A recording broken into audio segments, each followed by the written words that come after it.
Our ghostwriters have navigated through major key milestones. The initial phase centered on design qualification. Our engineering team conducted comprehensive analysis of the lander's structural and functional requirements.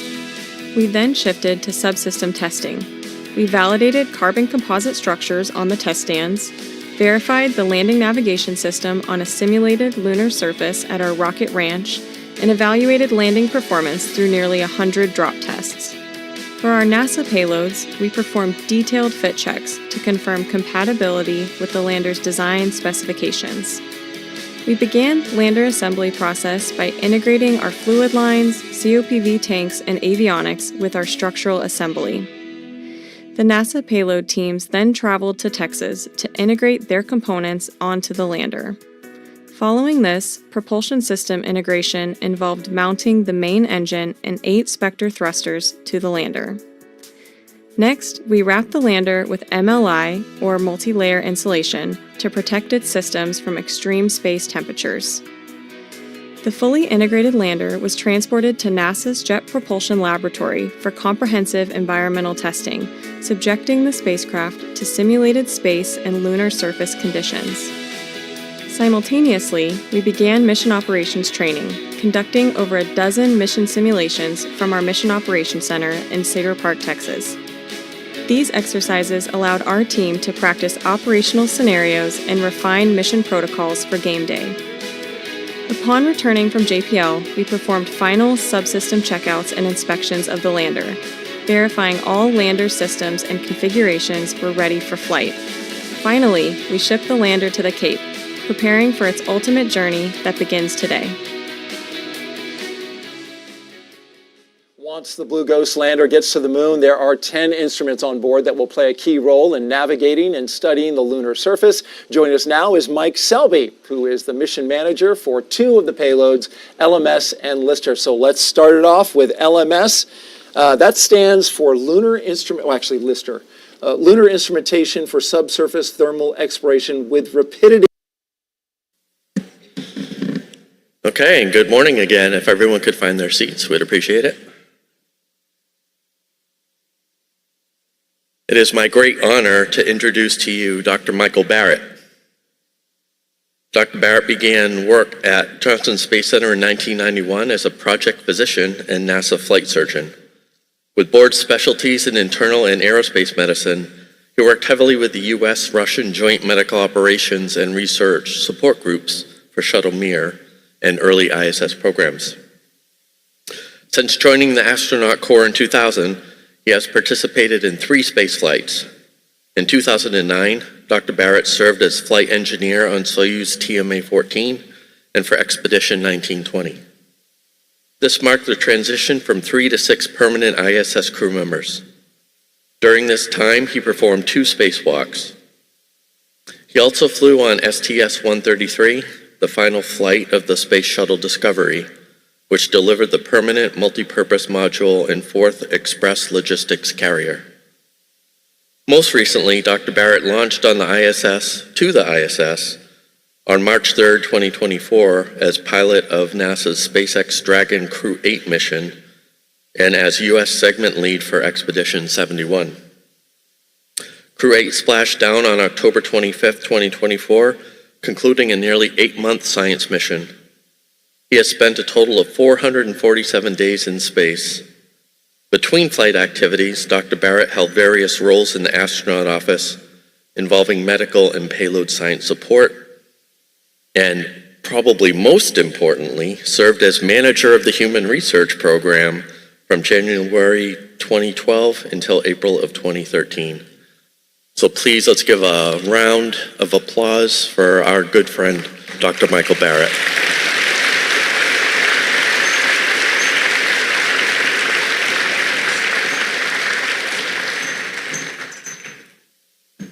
Okay, hey guys. I'll tell you 2 things right off. Number 1, my attentions are a little divided today because we have a spacewalk going on, and Butch and Sonny are out there right now doing a spacewalk that I trained to do and I helped doing the development work on. So keep in mind the ties between the ops and the science world, because that's going to tie into our talk a little bit. The second thing is that I would normally be nervous in front of a whole bunch of folks this big, except I know most of y'all and we all have dirt on each other. So we can be really, really candid. And what I want to do, are you guys hearing the echo like I am, by the way? I'm going to back off just a little bit. What I want to do is kind of talk about Cypher from the standpoint of a human subject. Now, some people have already asked me, Dr. Schallhammer, is this going to be praise or condemnation for Cypher? It's really not a analysis or report card on Cypher. It's more to give you guys an idea of the backdrop in front of which a human subject experiences human science. And obviously Cypher was a big part of it for me, so I've kind of focused it on there. There will be a couple of confessions in here, and I want to be really candid with you guys, and I'm trying to leave room for questions at the end because more than anything, I'm kind of interested in what you guys think in the scientific community. First of all, how many are familiar with the Cypher project? Okay, quite a few, so I won't read this to you, but basically, Cypher is kind of a Chex Mix, if you will, of scientific investigations, really weighted towards the priority problem areas in the human body. So bone, muscle, cardiovascular, cognitive testing, all of these things, and they're in an integrated package. Now, I have a lot of investment in this, partly having run the HRP, looking at our strategic fly-off, knowing what we really need to know before we put the station in the ocean. This puts a lot of that together in one package, and that's the operative word, in one package. It'll be integrated, everybody's talking to each other, and I'll tell you right off, that's one of the astronauts' common complaints is, don't y'all talk to each other? Well, this is inherently doing exactly that. So we're pretty psyched to see it. I did help sign off on the final package before we introduced it to the astronaut office and did a lot of the reviews of the informed consents, and so it was really my pleasure to sign up for it. First of all, here is our crew, ISS Expedition 71 Plus. You'll notice the two floating heads there, Butch and Sunny, who we did not launch with, nor did we expect to stay quite as long as they have. They came for 8 days. They're still up there. In fact, they're outside right now. But this is focused a little bit on 71, even though we touched both 70 and 72.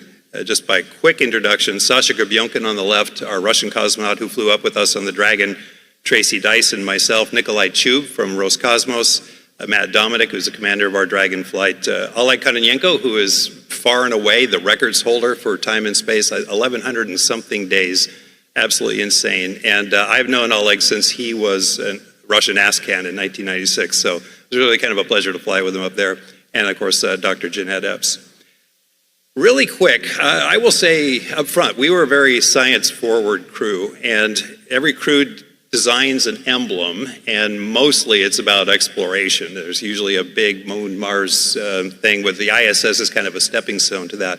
We've deliberately wanted to highlight and celebrate the science that's been going on in the ISS, because really it is the central thing right now. It's an incredible laboratory.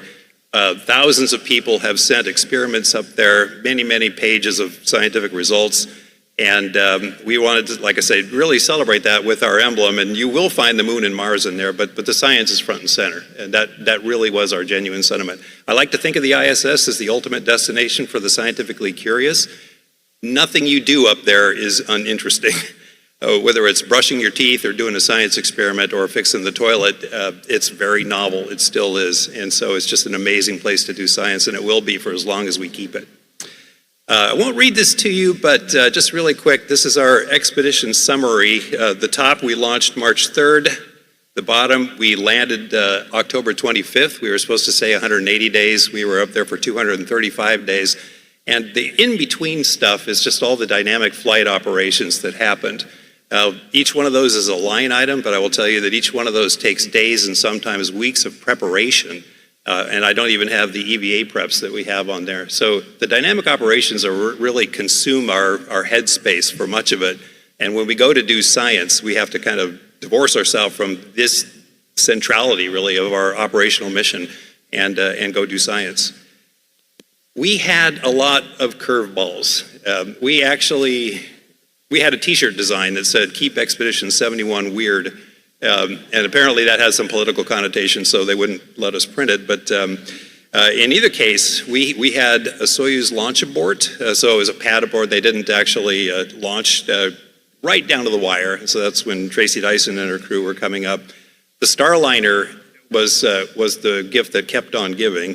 When it came, it barely was able to dock. Multiple system failures. We were pretty nervous about them, and of course that they had pad aborts as well before they were actually able to launch. Long story short, then we had 2 unexpected long-duration flight crew members with a very open-ended plan. We had no idea whether the Starliner would be a safe haven, let alone a nominal ride home, and when that decision might be made. And as it turned out, that was a stuttering decision over a period of several months, to the point where we decided that if it wasn't safe for them to fly home, we would need to turn our little sedan into a station wagon and build extra seats in the Crew Dragon, so that if there was a fire or any reason to abandon the station, we had a way for them to come home in what we would call Brinkley compliant seats that would handle the loads of impact and the acceleration. And you can't imagine how much time that took. A lot of support from the ground occupational support groups. We had 2 aborted EVAs. I won't go into those details. One night at 2 in the morning, they called and said, hey, there's a Russian satellite that used to be there, and now there's a debris field. We need you guys to shelter in place now. And that was the first time we've ever done that with 3 vehicles. At the time, the Starliner was still considered a safe haven. So 3 vehicles worth of people got ready to evacuate and closed hatches and got all ready. Now, fortunately, as we got a little bit closer to the event, analysis showed that we were going to miss it pretty well. But that was exciting. We have a leaking Russian segment module up there. The station's been up quite a while. And we have a little bit of disagreement between the U.S. and Russian side on the possible failure modes of that. But long story short, that led to us doing something fairly unprecedented, which was closing a hatch in the middle of the station and isolating the Russian side from the U.S. side, which involved the Japanese modules and the Columbus module as well. That was really, really nerve-wracking. After working with the Russian program for 35 years, literally, having to close that hatch was extremely difficult. And there's much to that as well, but that occupied a lot of our headspace as well. And we pretty much failed every critical ECLS box up there. We were constantly worrying about our spares. We were often down to the last spare and had to build new spares out of old broken spares. And these are important because you get to the point where you might actually have to demand the station if you can't get back online for food, water, CO2 scrubbing, you can imagine. So that was there as well. And then of course, when we finally were ready to come home, the weather wasn't. And so we got bonus days in space like crazy because of the high winds in the Gulf, whatever the Gulf is called now, but in the Gulf. And believe me, this is not a complete list. So I will also tell you that this is going to be our new norm. It's an aging station. We have new vehicles. We have a lot going on up there. And the one thing I quote my friend David Wolf on is the only thing you know is not going to happen is Plan A, and that is very true for spaceflight. I want to start with a little science summary that we cooked up to tell you that we did actually do a lot of science. We're very productive, and then I'll back up and show you how we did it. We can see Crew 8 being joyfully welcomed aboard the International Space Station. It's just great to be back. There's such a sense of familiarity and homeness to the station. Can't wait to get back to work. I know that our flight's going to go by in a blink of an eye, and really anxious to start. It's pretty cool up here that our work is fun, and it's fun to work. Our daily schedule is awesome to me because it's different every single day. For example, today I got to put together a launcher that's going to launch satellites in a couple days. It's going to launch little baby satellites out into space. Tomorrow I might be doing experiments, all kinds of crazy things. And then I get to go look out the window and take pictures, so it's pretty awesome. Research is constantly changing. It's never the same thing. Like we have transparent alloys that we're working on, a lot of DNA sequencing. But for me, one of the things that I've been a part of from the beginning is the immunity assay so that we can look at our immunity function while we're on board the station. The ISS is an incredibly well-equipped laboratory, and we are testing everything up here from the life support systems to exercise countermeasures, but also the ability to do science. Mike Huntsville on 3, we're liking the way it looks from this angle. Copy that. This is really nice hardware to work with. We are the hands and the eyes of all the researchers on the Earth. The other day I was working on something called the Code Atom Lab. where we can take materials and different particles and we can cool them down to some of the coolest temperatures in the universe. So many nations work together to put together this International Space Station. I love the space station and I love being on Earth. When you look out these windows and you look at Earth, it just blows you away with its beauty.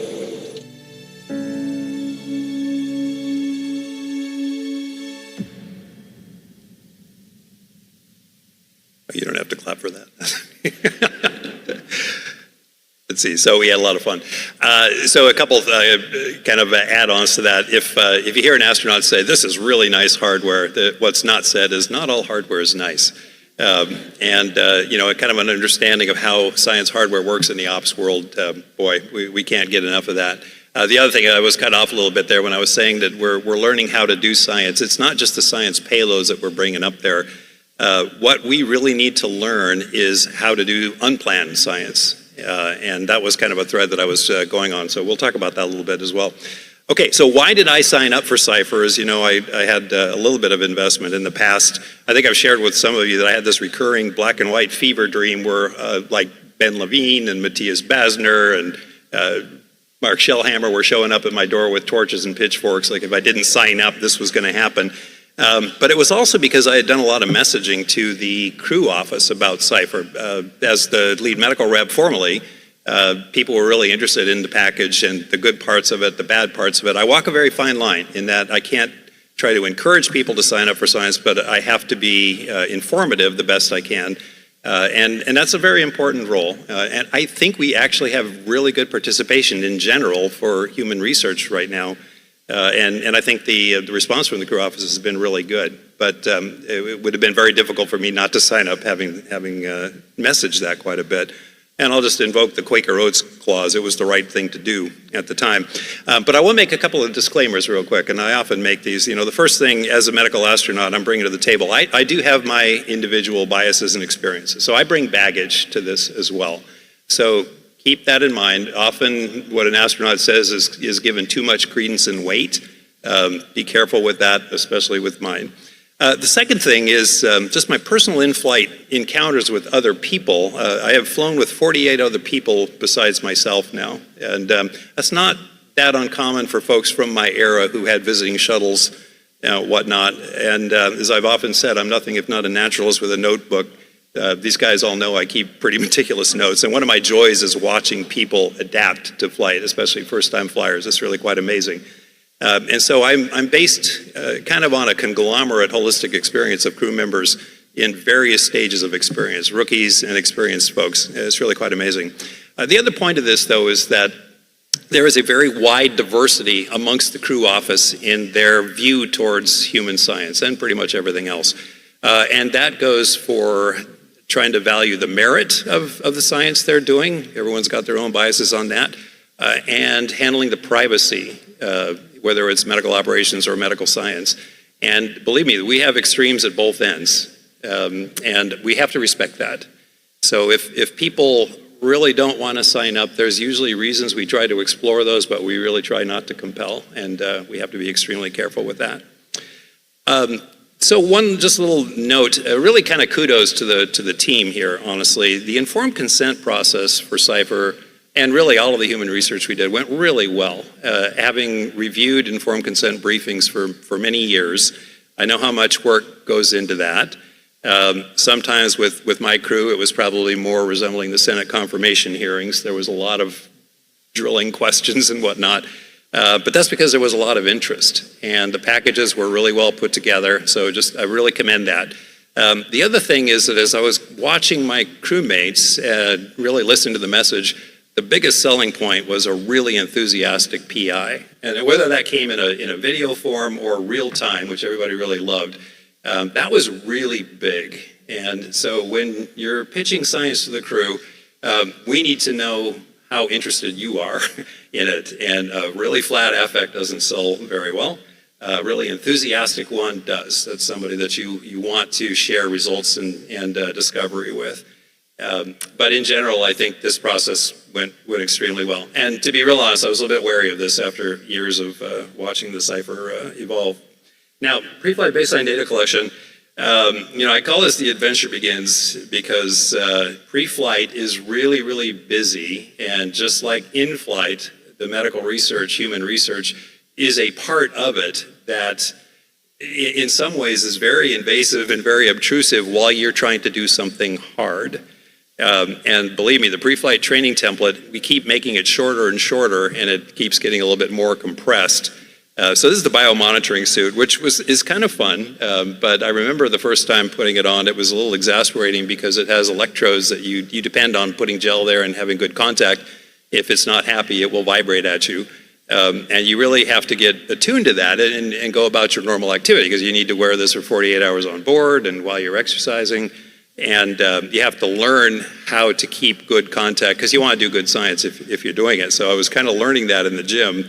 And I will tell you also that this does not enhance your sleep at night. That's a recurring theme. And we get tired a lot. We travel a lot, and some of our days are long. And I was training as pilot of the Dragon as well, so I had a lot of extra training. But I will also tell you that the Dragon flow is not a particularly challenging flow compared with Shuttle or Soyuz, which I've also flown on before. On the left is the neurovestibular chair, and that's a picture off my iPhone. It looked just like that, and I couldn't not search. So the right is an electric chair from a prison museum. The resemblance is really quite uncanny, I thought, except that it didn't rotate. But just that foreboding and the lighting, the monster lighting, was really quite amazing. And you're always wondering how you're going to come out of this. Are you going to be able to walk straight and do everything? I did it. It was fine. In fact, it was actually kind of fun. So but another darn thing. And this, let's see, I forget exactly what I was doing, but I was going directly to a simulator session right after this. So you worry about being a little discombobulated. The 2 points here. First of all, we travel a lot in the in-flight or the pre-flight training time period. And of course, everybody wants to train their own modules. So we spent a lot of time in Russia for the Russian segment, Japan, and Europe.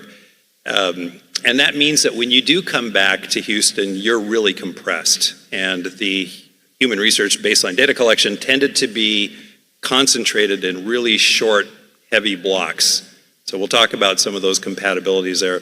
The other thing is this, I'm just showing you a very sad testament to where we are right now. We're not allowed to fly U.S. aircraft into Russia. We're not allowed to fly Russian aircraft. We have a couple of carriers that we can fly, and we flew into Istanbul, and then the flight to Moscow from there took 2.5 times longer because of the route we have to take.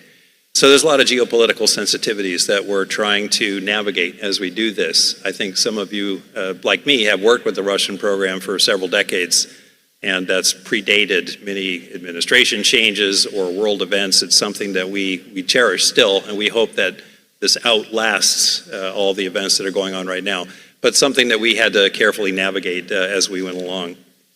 And part of that travel, so this is Matt Dominic looking very excited while Cora Mickelson puts electrodes in his ears. We had EEG caps with gel in there. We had to wear those for a couple of nights in the sleep study. We weren't aware that was going to happen. And, no, we actually ended up liking this investigator, Dr. Mickelson, quite well. But we were a little bit jet lagged, actually quite a bit, and not a lot of sleep on board. And then we found out this gentleman was coming at 10 at night to put these things on, have a good night's sleep after that, so which we did not. So it's one of those things, yeah, this is my kind of my attitude towards it. We do it, we definitely do it. But I would say that, for two reasons, you really need to consider it carefully. First of all, is this something the crew is going to want to do? Because we already have enough challenges to our sleep. The second thing is, how are you going to interpret that data? This is not a normal, well-rested, prepared person necessarily that you're getting that baseline data on, and it's even more so in flight. This was kind of a fun day. I got a bill for $24,636.75, and this was after, I see Dr. Bungo in motion there. This was after a couple of very detailed, somewhat invasive functional or cardiac MRIs with contrast and whatnot. And on just 2 series of that. So it was kind of interesting evaluation monetary valuation of what these studies are like. They did identify me as a person of probable economic hardship, so they knocked the bill down to $8,622.86. I spent a lot of time on the phone trying to explain to these guys what this was before the clue bird landed on my shoulder and I turned it over to the ROI folks over in HRP. But that was a bit of a surprise, and it kind of gives me a glimpse into the complexity of the world of the folks who have to manage all of this, so hats off to you. This I call vengeance phlebotomy. You walk in and, again, I know the phlebotomist, I know all these guys, and I just looked at this tray and said, you got to be kidding. Nope, we weren't kidding. And this was common, and this wasn't the biggest set I had, and one of my crewmates had a bigger set. Now, to be sure, this is all within limits. It's all within acceptable limits. And just like in a hemorrhaging wound, a little bit of blood goes a long way. There's a certain amount of shock value, even with a few drops. And if you look, there's about 30 tubes there, and if each one is somewhere between 4 and 7 mils, so 150 mils, how much oxygen carrying capacity is that? Not a whole lot. But you may be going directly from that to a max exercise test, which happened several times, either, some within hours and some within 24 hours. And so it may not hurt that much your performance. It certainly will not enhance your performance, and it causes a lot of raised eyebrows with the crew. You will also, these are typically fasting, and it just happened to me on several occasions. I would also show up for this, and I had to be fasting. And then I went immediately across the street to do cognitive testing. And God bless you, the cognitive world. You guys, you had to put up with me all that time. But I come under-caffeinated, just having been bled, not fed, and I have to do what I call this soul-crushing cognitive testing, some of which I couldn't even figure out on the ground. And so, okay, we do it. We do a lot of things that suck. This sucks a lot less than many of the things we do in the operational world. But again, how good is the data? When you're interpreting this, is this a normal subject who independently is going to this study that is normally vetted as a single study, right? So everything, again, within limits, but when you put things in combination, you get a bit of a different outcome, I would say, and a bit of a different approach, certainly by the crew. So I don't know how you could do it any better, because again, we were so hurting for time and everything was so concentrated. But I would just put out there for awareness that vetting one experiment individually is part of the understanding. Really understanding holistically the combination of these things is another part. Okay, getting close to launch. This is the lovely Dr. Rusana Serebryakova, who's a very experienced Russian flight surgeon. And she's dressed that way for a reason. We talk about the ratio of pre-flight enemas to launches. Normally you want that to be 1-to-1. It wasn't quite for us, but she was getting ready to do our Russian crew member, and the Russian philosophy is to do a pretty darn complete cleanse, for better or worse. I experienced that on my Soyuz launch. So I put out to the flight surgeons, I know there's a couple of them here, when I did a recent debrief, is it a good idea to wipe out most of your bowel flora before you go into a novel environment, change your diet, and hope that your habits are going to be okay up there? I'm not advising one way or the other. I'm just saying that this is something that we don't really consider that much. Having looked at a lot of the literature on that, you really do nuke your bowel flora pretty good when you prep for a procedure, and this is kind of akin to that. And it takes 12 days, 2 weeks to recover. And it's not something we've really ever looked at. And every time I've been up there, as I kind of log the medical aspects of adaptation for people, I always log everybody's first poo. And sometimes it takes a while for various reasons, right? So, again, are we doing ourselves a favor here? Now, to be clear, only one study I could find that looked at the downstream metabolomic products that result from wiping out your bowel flora. It shows that there's probably some resilience in the GI system that accommodates this. Some of those metabolomic products actually maintain pretty well after this, but none of those were mapped to function. And none of those have ever been considered in space. And I think there are some habitability aspects of when people first arrive in space that it probably wouldn't be bad to look at this. Maybe we can make things better for some folks on board. And I personally believe you should never fear pooping in space, whether it's in the Dragon or the Soyuz or whatever.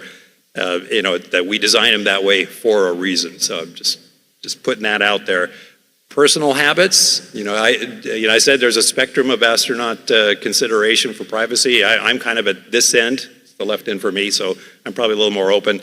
Really easy on the cleansing, a little bit just to avoid that first day, but that's it.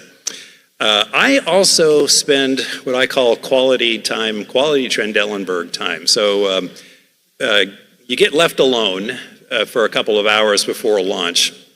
And I am a really brisk fluid shifter. I've known that forever. I don't like being upside down, whether I'm doing spacewalk practice in the NBL or hanging from the monkey bars, you name it. And I can't imagine that doesn't contribute to some of my own sand susceptibility. But I have a really brisk cardiorenal reflex. And if I just lie in Trendelenburg, well, that's still effective, which is the opposite when you actually get into weightlessness. I diurese a little bit, and I end up with a very dry suit when I arrive on orbit, and I feel really good.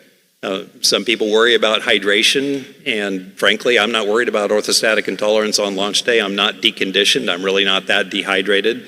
And I think that I also know other crew members who do this, by the way, more on the Russian side. But for me, that works really well. And I did not use space motion sickness prophylaxis, and I'm glad I did not, but it may or may not be good for other people. There's some data coming out soon that suggests that it probably is not, but I would use the operative word probably. So those are my pre-launch habits. This was the crew after the first launch wave off. So again, we didn't quite nail the enema to launch ratio. So everybody was like really happy. Not really. So late at night, you kind of had to doff your suit, go back in there, get weather briefings and everything. And I did not take this picture, but this pretty much represented crew morale after all that build up. Okay, launch day. Give that the prerequisite pause. There we go. Notice that I can't stand up straight here. Pilot Michael Barrett walking down the crew access arm. I'm not that short. The techs are making sure their helmet is protected on the way in. Jeanette Epps, Alexandra Gravenkin are 2 mission specialists for Crew 8. 5, 4, 3, 2, 1, ignition, engines full power, and liftoff of NASA Crew 8. Go Falcon, go SpaceX, and go NASA. So it's actually a pretty gentle ride. Not quite as gentle as the Soyuz, definitely much more so than the shuttle. Just to let you know, it's kind of like a roller coaster ride with a bunch of really excited teenagers. Just want to mention the NASA community is just a really warm but steely-eyed family that does amazing things, and it kind of hugs you, but it pushes you into the unknown while watching your back. So I was kind of fortunate in a way to fly with 3 rookies, and they really were screaming like teenagers all the way up, like just, put your hands in the air. I was like, dudes, come on, we're on a rocket. But that was really, again, part of the joy of it. When that main engine cuts off and with the Dragon, you have windows right in front of you. So all of a sudden we could see the Earth and kind of feel the zero gravity. And it was just really electric. So it was a lot of fun. There were 30 hours or so of phasing uphill. So between launch and docking, that can be a very eventful time. For us, it was an eventful time. We had procedures. We actually had some science to do. SpaceX, in their good graces, allowed us to fly one of their Butterfly IQ ultrasound devices, and with the veno-occlusive thigh cuffs that we were carrying with the crew, we were actually able to do a little bit of science. I'm still waiting to get the imagery back, actually, from SpaceX on that. But we have some recorded data as well. So it's really nice to have a vehicle that you kind of control again, that we lost from losing the shuttle program, that we can actually do some of this immediate post-MECO science. Anyway, fast forward, I will tell you that we arrived at about 10 in the morning. I had gone about 30 hours plus the launch day, so probably 36 to 40 hours without sleep. And then it was a really busy day. A lot of that was science data collection. So went immediately to the Columbus module, and was during neurovestibular tests and a bunch of other things. And again, I mean, we did it all, but I'm not sure how well people appreciate the condition of the people who were actually subjects that day. And probably the schedule, we talked to our flight directors after that, the schedule might have been a little too aggressive for us on that very first day. Now, if everything had gone well, everybody had slept well, you arrived fresh as a daisy, great. It's just not something you can count on, and again, something I think you have to account for. Just a couple words about veno-occlusive thigh cuffs. This is Matt Dominic, and he's wearing his investigational thigh cuffs really for symptomatic relief. For me, I think, again, it's because I'm a brisk fluid shifter, I get a lot of value from thigh cuffs. So I use bracelets, the Russian version of that, which they've been using as a countermeasure for 40 years. Yes, 40 years, 4 decades. That's a long time. Why? Because it works. And on my shuttle flight, I actually went to Academy and I bought a couple of webbing straps and I flew those, and they work great as well. And I had some other surrogates. I had a pair of these, and I had some Russian bracelets that I used almost throughout the mission, actually, off and on. But certainly those first few days, it really, really helped. So I'll just put that out there. That's not scientific. We do not have a really good current data set about how effective this is as a countermeasure. I will be very upfront with that. When I talked to my Russian colleagues at the Institute of Biomedical Problems, they said they did data early on and they quit doing data. They said, we know it works for some people. Why do we need to know anything more? Different philosophy, but I understand. I was very fortunate in a way in that I adapted to zero gravity a lot faster and a lot better than I did on either of the 2 shuttle flights. And I was worried about that because it had been 13 years since I had been in space, and I ain't no spring chicken, and wonder what time was going to do to that. But physiologically, I felt really good. I will say I had a little bit of nausea after the first maybe 10 minutes after MECO, and it just went away for whatever reason. And I started eating, and I docked, and I was hungry, so everybody knew I was okay because I like to eat. And that was really nice. And interestingly, some of the medical issues that I had on my first flight, which included dermatitis and low back pain, the space adaptation back pain early on, and a few other things. So yeah, cold sore outbreaks, HSV, none of that happened in 235 days. It was really quite surprising in a way. And I had a touch of olecranon bursitis on my left elbow from slipping on the ice like months earlier than this, and it was just really annoying. It resolved in 2 days in zero gravity. It just was not a problem. So believe me, there's got to be a better way to treat this stuff, but nonetheless, I was pleasantly surprised about that because at this time I was the oldest mission specialist up there. Don Pettit has smashed that record by now. What did take about as long as the last time is what I would call just behavioral adaptation, learning how to work up there. The minute I went through the hatch, I thought, okay, this is station, this is familiar, I know this. But the new tools, the ops products, everything is tablet-based right now. It's like being at dinner with my kids when they were teenagers on their phones. Everybody's like that. They allow you to work very effectively and efficiently, but it does take some getting used to. And the station is still a jungle of cables and power lines and data lines and whatnot, knowing where things are. So it definitely took a few weeks to get used to working at the pace that I really wanted to work at. I log my mistakes every day, so there was always a lot to write about in those first few days. But watching those mistakes kind of taper off and the character of the errors I was making, I think was very insightful to me. A little bit about glove boxes and guidance. So whatever studies you're doing there, and I'm putting the glove box, but it could be any human experience or experiment. The guiders are amazing. Anytime we don't have to follow a procedure, we will take that option. And if you have a really experienced guider on the ground who can walk a crew member through steps on a private channel, it's really gold. And so we had a lot of folks from, well, the BioServe folks, I would say, are the gold standard, quite frankly, but the medical guiders were great as well. Molly, Aaron, Kimbra, you guys, you know who you are. Rachel, we really enjoyed working with you guys because A, you were really professional. You knew exactly what we needed with the camera on us.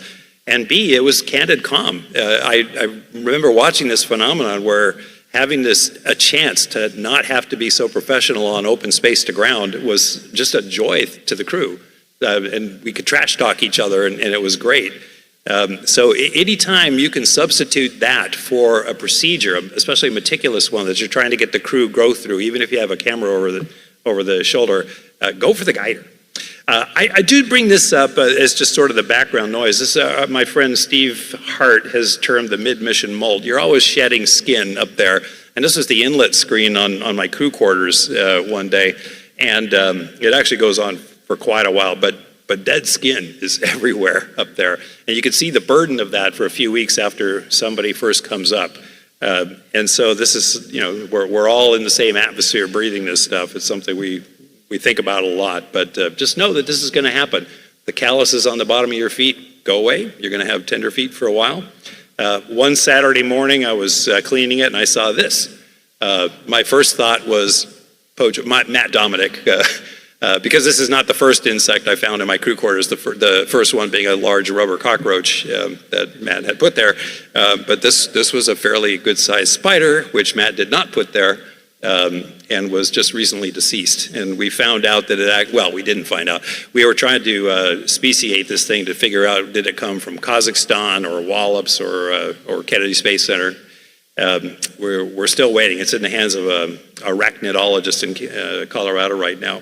But that was really interesting. We figured that it probably came up on Starliner. It probably passed away after a certain number of weeks of no food and just drifted on the ethers and for whatever reason found its way to my quarters.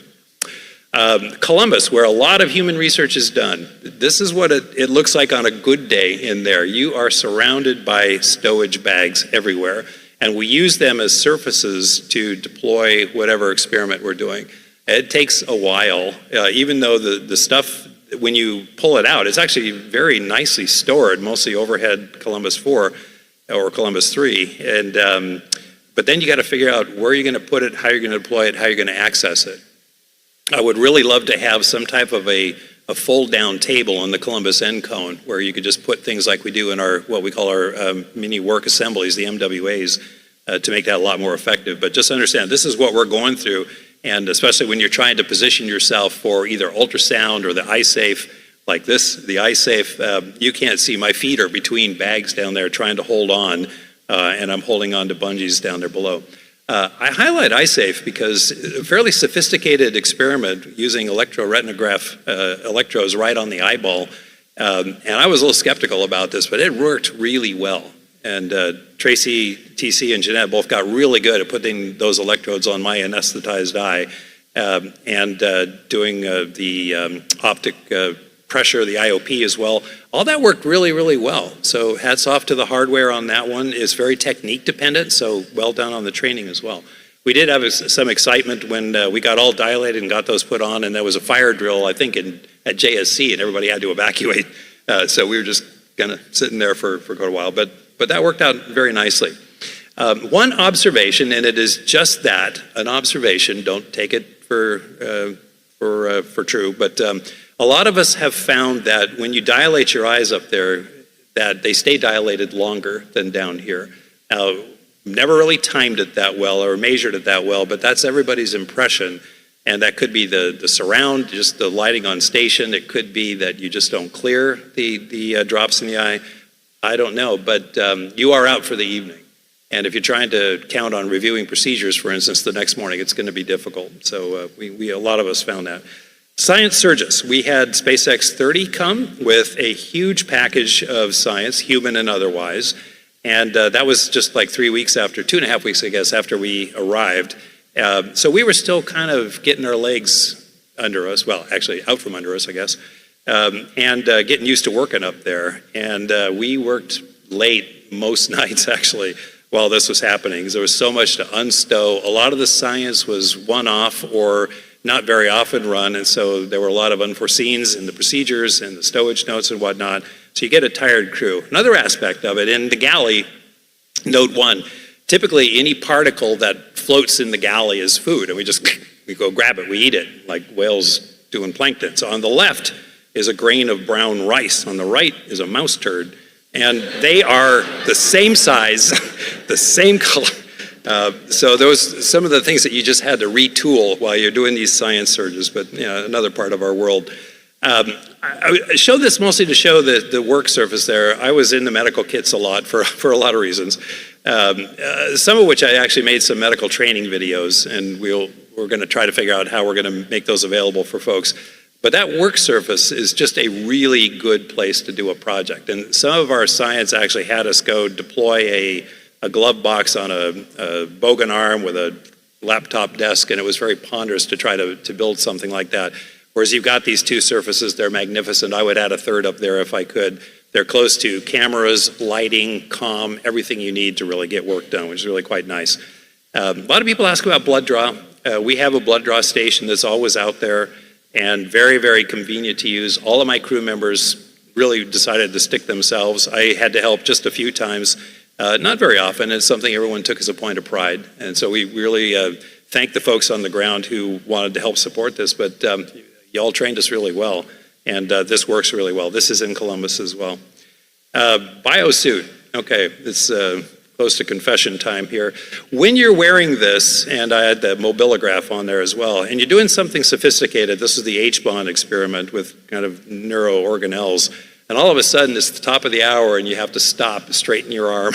That's okay if you're at a good stopping place, but it's not always. So it's something you had to kind of work around. There's no other way. You guys can't do anything different. It's just something we have to get used to and work around. But I do remember being called by the ground once saying, what's wrong with you? You're doing this and all of a sudden I'm just putting my arm out there to rest a little while. So that happens. Confession. One time I put on the biosuit. I think there's some Marshall guys listening now, so they're yucking it up probably pretty good. It took me 20 minutes to get the suit on, and I was thinking, what happened? Am I so much bigger? What is going on here? I finally did wriggle into it, and sensor contact was fabulous. I didn't get vibrated at once, but long story short, it ended up I was putting on Tracy's. Tracy's a lot smaller than me, and in my defense, where these guys were stowed, there was a little tunnel in the back that people weren't aware of, but mine was actually off to the side. It wasn't there, so I grabbed the bag without looking at the tag at the end of the drawstring. But man, I had no problems with the sensors, but I did get it off as quickly as I could. But you know, you learn, you have to exercise up there with this as well. And again, it doesn't really enhance your sleep up there. We did have a very good relationship with our Russian counterparts. I just want to throw that in there. In fact, what we did was critically dependent on that relationship for all sorts of things, especially with that leaky module and some of the other operational things that we had to do. I sometimes would go down and help these guys with science, with blood draws, and a couple of other things. And that relationship is still strong and critical to us. I'll just put that there. Towards the end of our flight, I have a reason for showing this. We had actually asked to do a ship-to-ship link-up with Polaris Dawn even before we launched. And at the end, close to the end of our flight, I was really wondering if Polaris Dawn was actually going to make it and launch before that. But they did. We had a fabulous time. These guys are our colleagues. We know them all. I love the idea that there is a community that is across commercial lines and international lines, I would say as well. But that's something that I think is only good for us. How we turn that into communication and make sure we share results, medical issues, things like that, is still a little bit dicey, but we do in our way, and nobody should have to reinvent the wheel. But the other thing about this is that between the 12 of us on station at the time, we were doing a Soyuz handover, and the 3 on the Chinese Tiangong station and Polaris Dawn, there were 19 people in space. So that is the record. And it's interesting. I was up there when we set the first record of, I think, 13 during my first long flight, and boy, just watch this space. This number is going to go up. It's kind of exciting. All right, getting towards the end. We're getting ready to land. You can see there's a lot like an iPhone that you swipe the displays, very similar to that. This is us kind of screaming in, and we waited a long time for a good weather window. And as we're coming down, we're looking up at our camera view, watching our drogues come out, our mains come out. The water was so glassy that what you're seeing there is the reflection of the clouds in the water. It was really quite remarkable. The splash was much more gentle than I expected. The motion post-landing was also very gentle. And even this, the lift, 35 minutes after we splashed down, was not provocative at all. And I was actually feeling very, very good during this time. In fact, I landed the best that I've ever landed. I felt even better than after my short shuttle flight. Now, I did medicate on the way down. And for me, I think it helped, and I landed really happy and really hungry. I will tell you that within about 2 hours of landing, I had a 5,000-calorie breakfast, and I felt really good about it. We were a little bit delayed for various reasons in getting back to Houston, but it was about 12 hours after flight. So I was just, again, feeling really, really good. Went over to do the post-flight, and because our crew duty day was unexpectedly prolonged, they said, you don't have to do this, but I did. I mean, it was a no-brainer. This is pre-flight, tandem walk, arms crossed, eyes closed. Why would we ever do that? But because it's good data, right? We're trying to figure out if we could walk to a habitat if we landed on Mars. We wouldn't do it this way, but I get it, visual stimulus. So I was pretty good. After 235 days, now I hear you guys, but this is actually pretty good,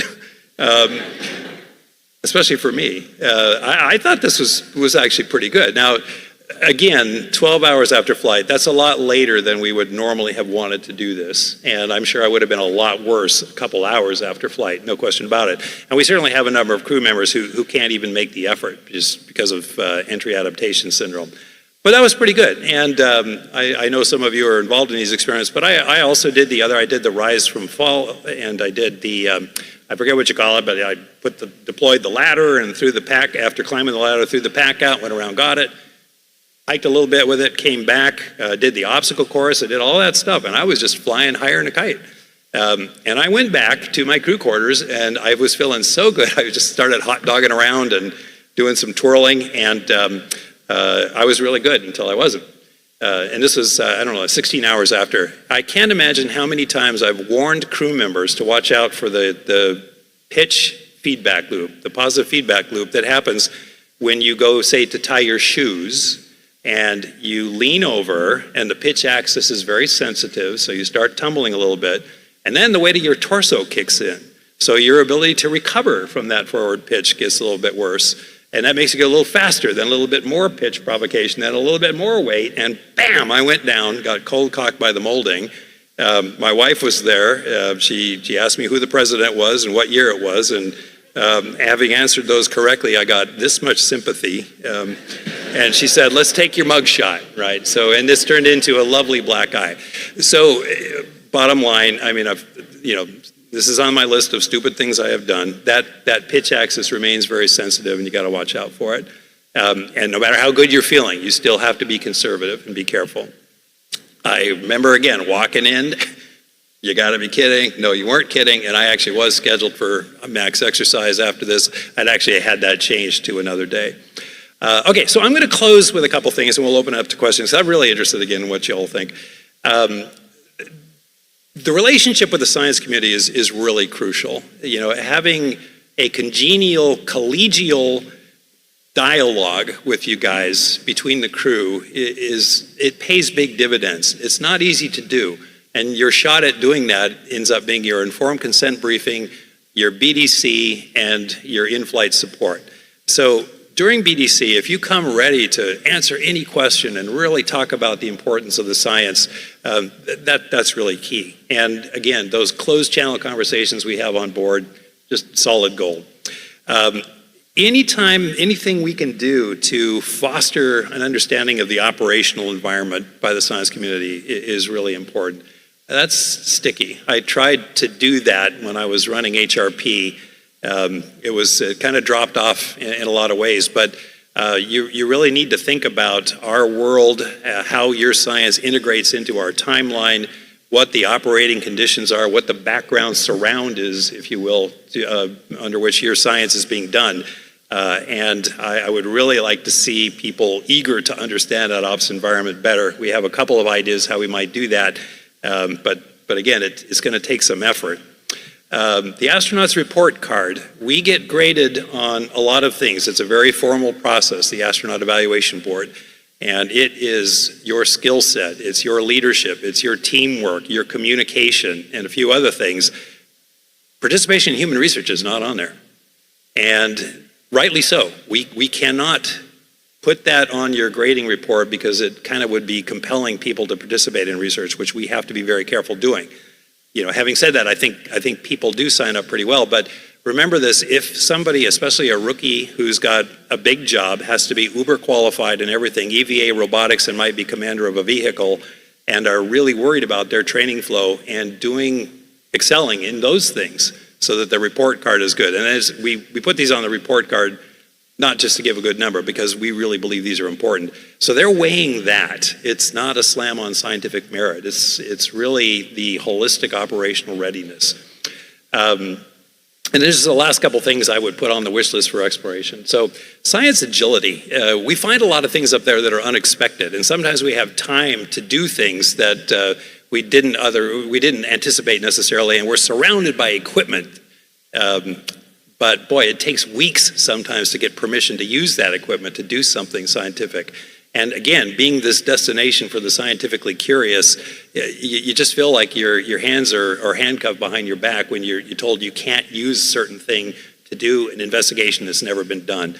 We need to be a lot more agile, especially if we think about exploration, which leads me to the second point. You know, we talk about transition to ops for, say, a medical countermeasure or a medical treatment plan, but autonomy has got to be one of those as well. So you need to be ready when you explore Moon, Mars, or anywhere to study things that you don't have a payload designed to do or an investigation designed to do. And there's a short list of things. Most of it involves imagery, you know, microscopy, but I would say mass spec. For medical things, you want tablet-based diagnostics, the ability to do pulmonary function tests, and a whole bunch of really simple things, biochemical analysis, that will allow a crew member to respond to a finding that they weren't anticipating, and that is spaceflight. And we don't want to develop that on the moon. We want to develop that before we go to the moon. That was a point of frustration for us up there. It still is, I will say, with one of the ultimate science geeks on the planet up there. So something that we, I think, need to work on. Okay, I will stop there, and I will take some questions. Yeah, I'm learning spelling. So, okay.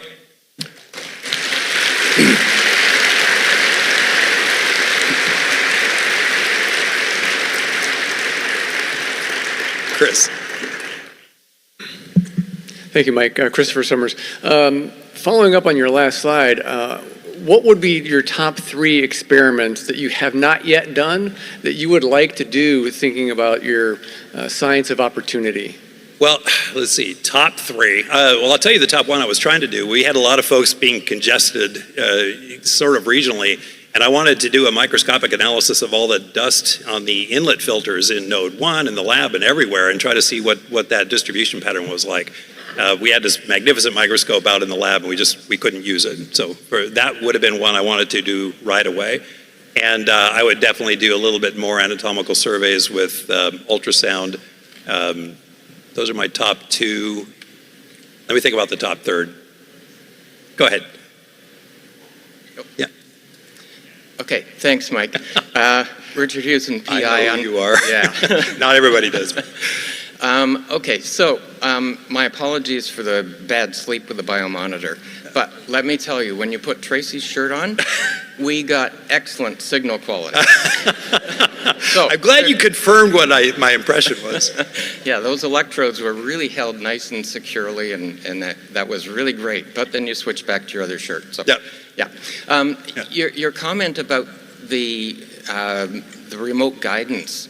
Danielle, who talks to you in space, she and I sit there frequently saying, oh, if only we could tell the astronaut, you know, take this wire and put it there rather than look down at your iPad. Yeah. So I don't know how that gets. I mean, Danielle is up there with one of the best guiders anyway, but what kept you from doing that, or what kept her from doing that? She's sort of the protocol. So she's told, I can't just sort of jump in and tell astronaut A, you shouldn't be doing that. Well, then that's one thing we can fix. In fact, interestingly, a lot of our guiders had no problem. You know, if we were doing something idiotic, they would tell us immediately. And we want to hear that. We don't want to hear afterwards that we could have done something that might have given us better data. Yeah. So let's talk about that, because I think that's something we can fix. Thank you, Richard. Good to see you. Mark. Excuse me, Mark Sheehan, Achmed at the Johnson Clinic. You mentioned something about long hours and sleep deprivation, and this is, of course, a long-time issue for astronauts. You're better at everything when you're well rested. What's the status of that? How much of a problem is sleep deprivation, both during launch and while you're there, and what can be done to improve that?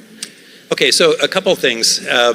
The investigative stuff that we do, a lot of that, again, doesn't enhance your sleep, whether it's ear electrodes or the biosuit, no question about it. But I would also, in context, say that's a tiny fraction of the things that assail our sleep. So two aspects of that. It's another impression, which I've had for a long time, and I try not to solicit from others, that you need less sleep for the same level of alertness up there. I was told that by two of my crewmates without even prompting, not even asking the question. So we get by okay in spite of that. In general, that's not so bad.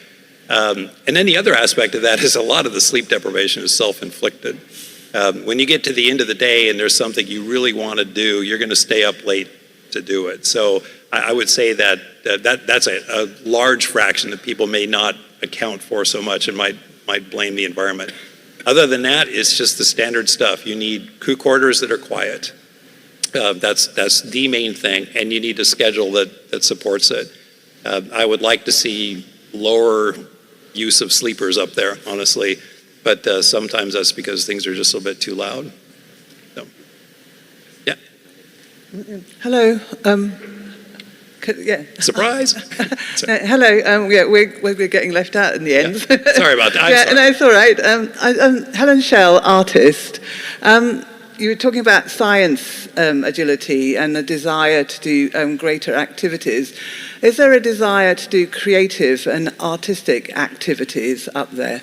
Well, absolutely. I think, my mission and the mission that's going on now is a great example of that. Matt Dominic was incredibly artistic with the photo imagery he did, and he had an outreach of millions of people who were following what he was doing. He's very artistic, and his mentor, Don Pettit, who's up there right now, is incredibly artistic. He's kind of branched out into poetry recently, but he's a master at imagery.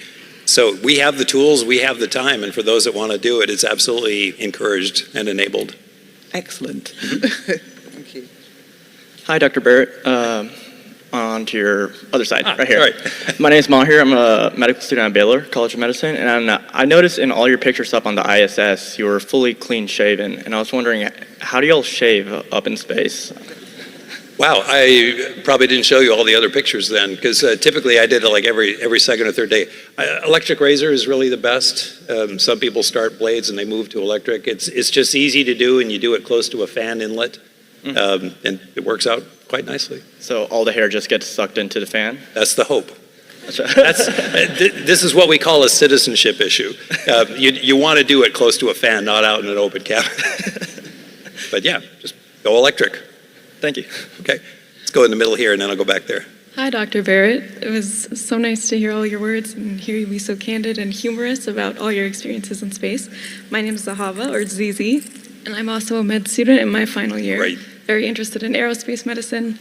And I was wondering if you could go back to yourself in your last year of med school, if there's anything you would tell yourself about all the things you've seen, and if you have any advice for anyone wanting to embark on this very exciting field. Well, there was not a really clear path back then. There was no internet back then. You had to actually call people and talk to them and kind of be aggressive about finding things.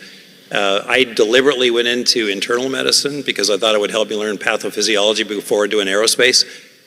In retrospect, I wish I had done combined internal and ER just to help with a little bit more operational skills. But having come here, I've seen a lot of people with very diverse backgrounds, and it makes us stronger. So I would say find the medical specialty that you want, combine it with aerospace, because that knowledge set really is important, and then see which way the wind is blowing when you're done, because things are changing very quickly. But the enthusiasm you have right now, I had to explain to people why on earth I was even considering that. People thought I was crazy. So you're in a much more friendly environment in a way. So it's great to see medical students here, by the way. Thank you. All right. Mike, I want to thank you for doing this. As you've pointed out, this is invaluable for the scientific community to hear from the crews. So thank you for being a CIPHER participant. Thank you for everything else you've done.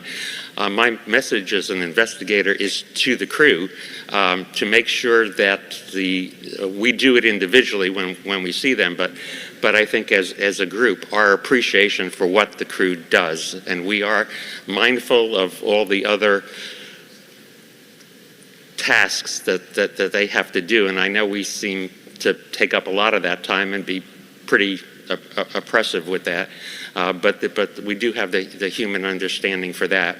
So my other request for the crew is, because we are prohibited from contacting the crew, and rightly so. I mean, you guys are booked from, 36 hours a day. But if there are questions, concerns, or comments, or anything else, the street the other way is wide open, and I think that's something I'd like to express to the office in general. And then one last thing, because they're about to take you off the stage there, is can we talk later about your payment plan? Sure. Okay, message received, and as you know, I'm not shy about contacting you guys, and I'll try to pass that on. Okay, go ahead.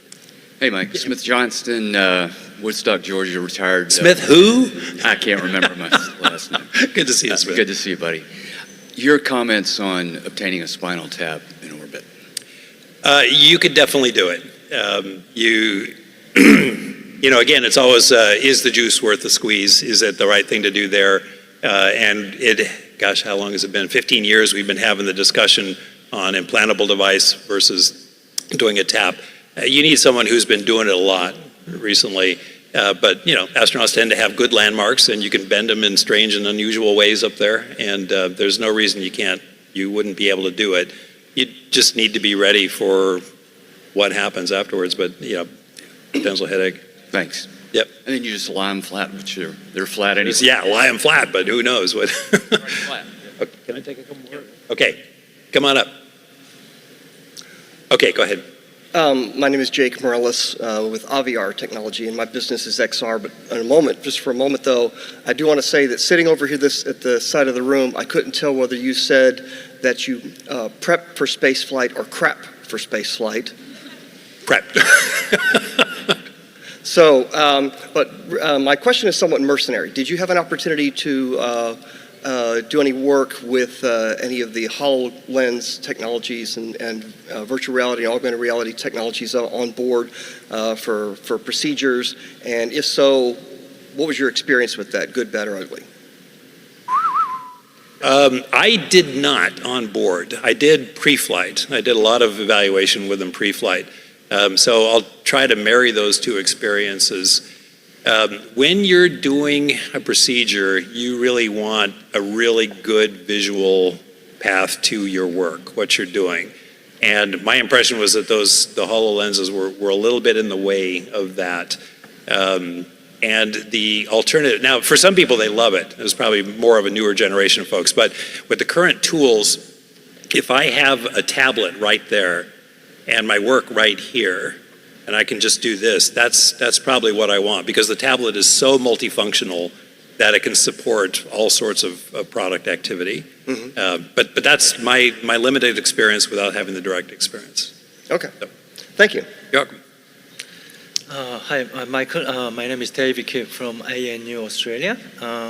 You are, as a medical expert astronaut, maybe a little bit away, but I'm interested about your private times during the flight time over there. When you have a private time before you sleep, I'm sure you might talk to your wife or family stuff, but beyond that, anything else do you do to calm down, mentally stable? I'm not sure I ever calmed down during the flight. This was a very hands-on flight. I flew as the U.S. segment lead, and I had to work with my counterpart on the Russian side pretty much every day. All of those, what I call the curveball events that happened to us, took a huge amount of time, and I actually took several personal projects to do. I did none of them because of that. So admittedly, I landed a little bit mentally tired because of that. Any time that I had that I wanted to just unwind, I would go to a window. I'd look at the earth and I would play Mongolian metal. Wow. So that's great. Thanks. Yep. Hi, Mike. My name is Sam. I'm a high school student. I'm currently working on an otoscope for the International Space Station. Cool. My main question was if you experienced any hearing loss or hearing deterioration during your time on board. Yes, I did.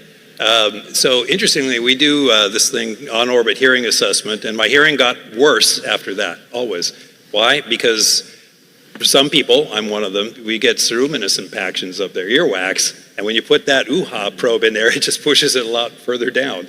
So it was kind of weird to assess your hearing, and you get done with that and you can't hear very well. So I have built some devices to help disimpact people's ears. But that's why. There's nothing to do with zero gravity per se. Maybe that is, but not a really big space phenomenon, easily addressed. Okay, thank you very much. And it's still really noisy up there. Okay, we'll go there, and then whenever he gets me off, we'll stop. Hi, Dr. Barrett. My name's Shane. I'm an intern at JSC and a prospective medical student. I had a question and a request. The request is I'd love an autograph if you can stick around for a sec after. 1 sec, because there's like 1,000 of you. Of course. I was wondering if you could talk about your experience with space food and how that changed throughout your different flights.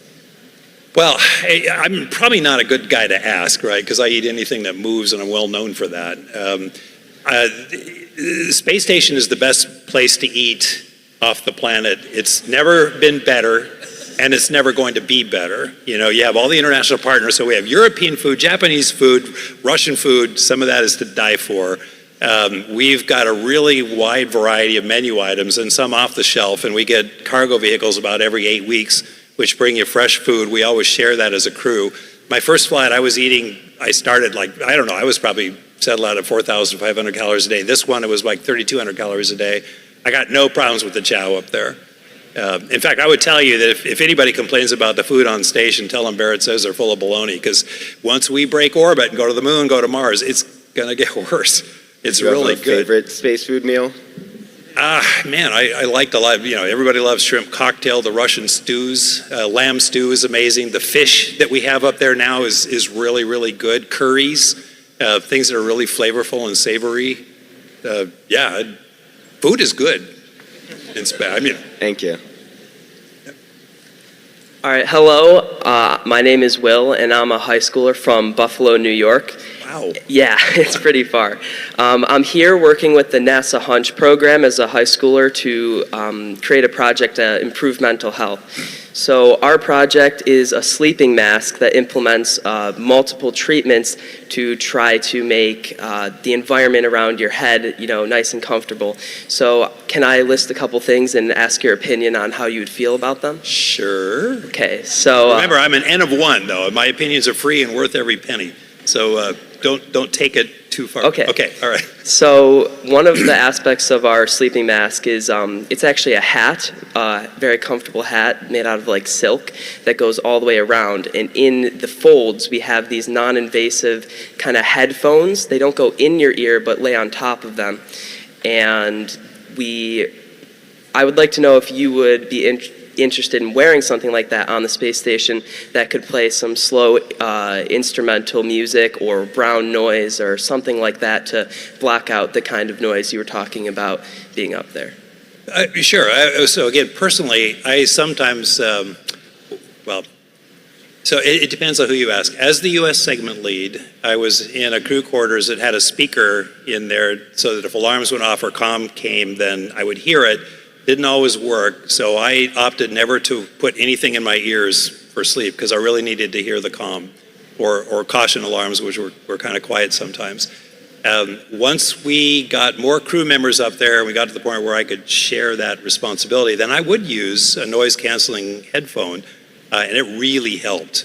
Just cutting out the background noise was a huge help. So yeah, you could do that without the silk band, but for some people, they did like kind of a sensation of pressure on their head against the back. It kind of felt like the head on a pillow.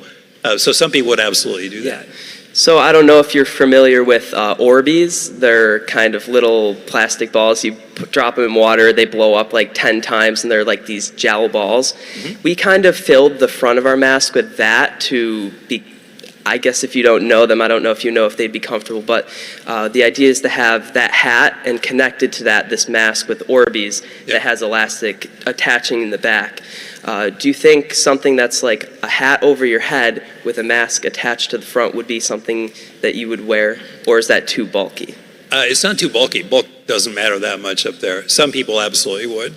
Okay. It's probably not the first thing I would grab. I never use sleep masks or anything like that, but many others absolutely wouldn't go to sleep without them. So we're diverse. But yeah, I bet you would find a market. I realize I'm taking up a lot of time, but could you give me one thing you would hope to have an improvement on in your sleeping, other than the question that was asked earlier, like really just maybe about the mask? Noise. Yeah, cutting down the background noise is the biggest thing you could do. All right, thank you so much. Okay. I'm going to be right here, if that's okay, afterwards. Absolutely. So if you want to come up and ask your question real quick, and he's going to kick me off. So thank you, Steve. Thank you so much. All right.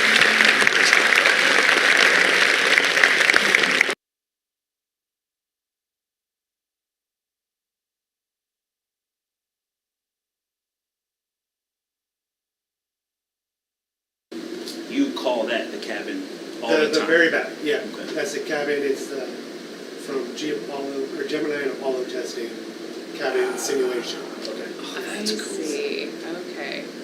Forward using this DMC kind of at risk so that we can get through that testing and get the algorithms certified. The intake one, though. Yeah. You mean? So to the air scrubber. To the scrubbers. Yeah, it pulls off The left side of our schematic. Yes. Pulls off Yes. just after the cabin filter. Yeah. It's not Sure. going to look exactly like it. Like I said, these door is like the sun. I'll stand door. Go ahead. Oh, okay. And I'll stand off to the side. Do you guys mind if I squeeze in? No. Okay. Yeah, I found the nook. Nose down to a header. That is what goes into the swing nose. So those are our two developments that are the Artemis 3 units. I think they were supposed to be more susceptible, or less susceptible. Less susceptible, okay. I don't remember the name of the Eclipse test that we are doing. Yeah, the MPP, yeah, so there's two, the MPPF test. I think you're talking about the MPPF. Yeah, it's gonna be open offing with the suits, as well as, you're gonna be doing a suit dry out, so the ARS modes. Oh, yeah? I've been a couple times on the earlier ones. It's always at vacuum, it's actually, the temperature always surprised me when the last couple PSI of air go out of the. The going to vacuum, like if you had all four in here. It'll just doing like be nominal. it'll be the transition. We've done the four-suited Okay. before. That was issues for the OLED, or for OLED. Then honestly, there's been times like Josh mentioned where sometimes hardware is actually needed to go, hey, we found this issue. We may need to rely on OLED to go test this out. The flight computer, so it's a little lower fidelity, but it's fine for Eclipse.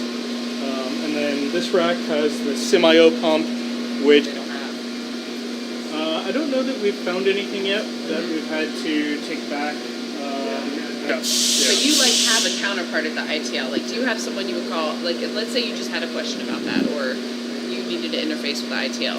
What would you do? So we have a system integrator, and I would reach out to Jacob Denton. that pump is now a dry screw pump, so it can pump water for days.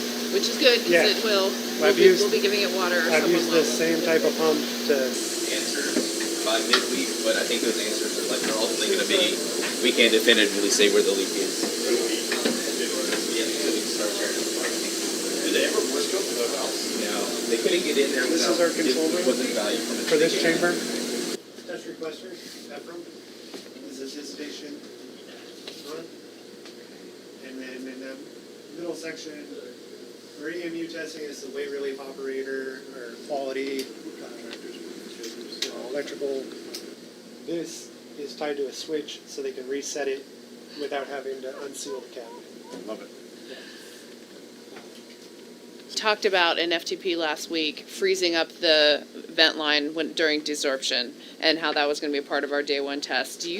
Can you test that here to see, like, oh yeah, the signatures we think we're going to get if that were to happen are actually the signatures we get? So that one, no, not really. We don't have the facility to do that. That specific testing, unfortunately, no.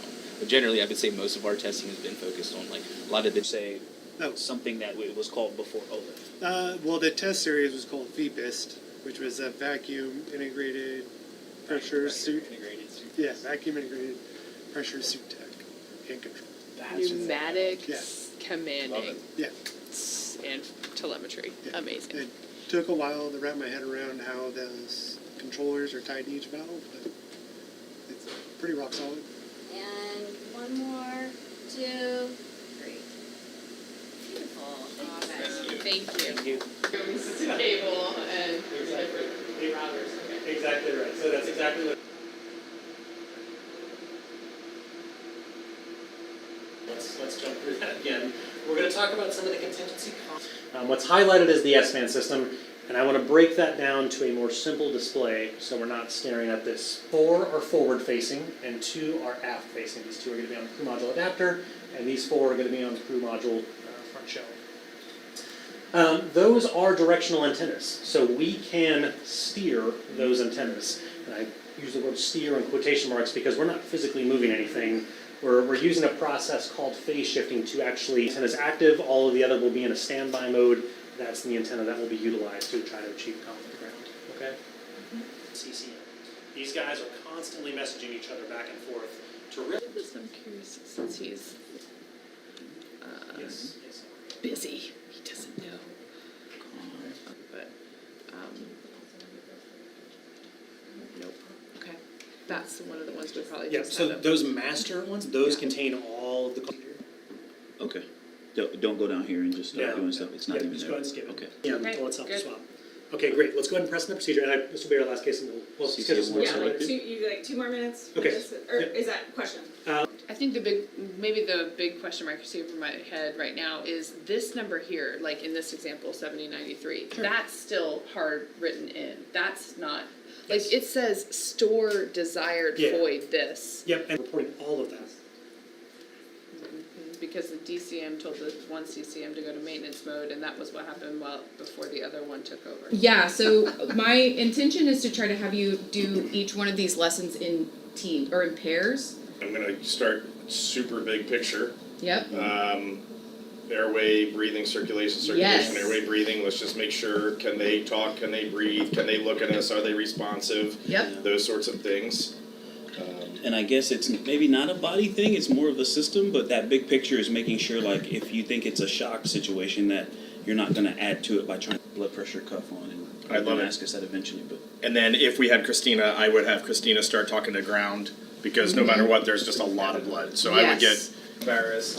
But is there any other places hurting? That's something I would want to know. I'd be looking at his eyes. That right eye looks a little red too. Yep. Yeah. Like, I think there's gonna be bruising that's gonna go up there, but hey, can you see, important for me to know is, you've got that, how did you get to did you just open this book and go, is this like a pocket checklist where you have a list of procedures in the front and you, okay, this is our emergency, great. This is our hard copy, yep.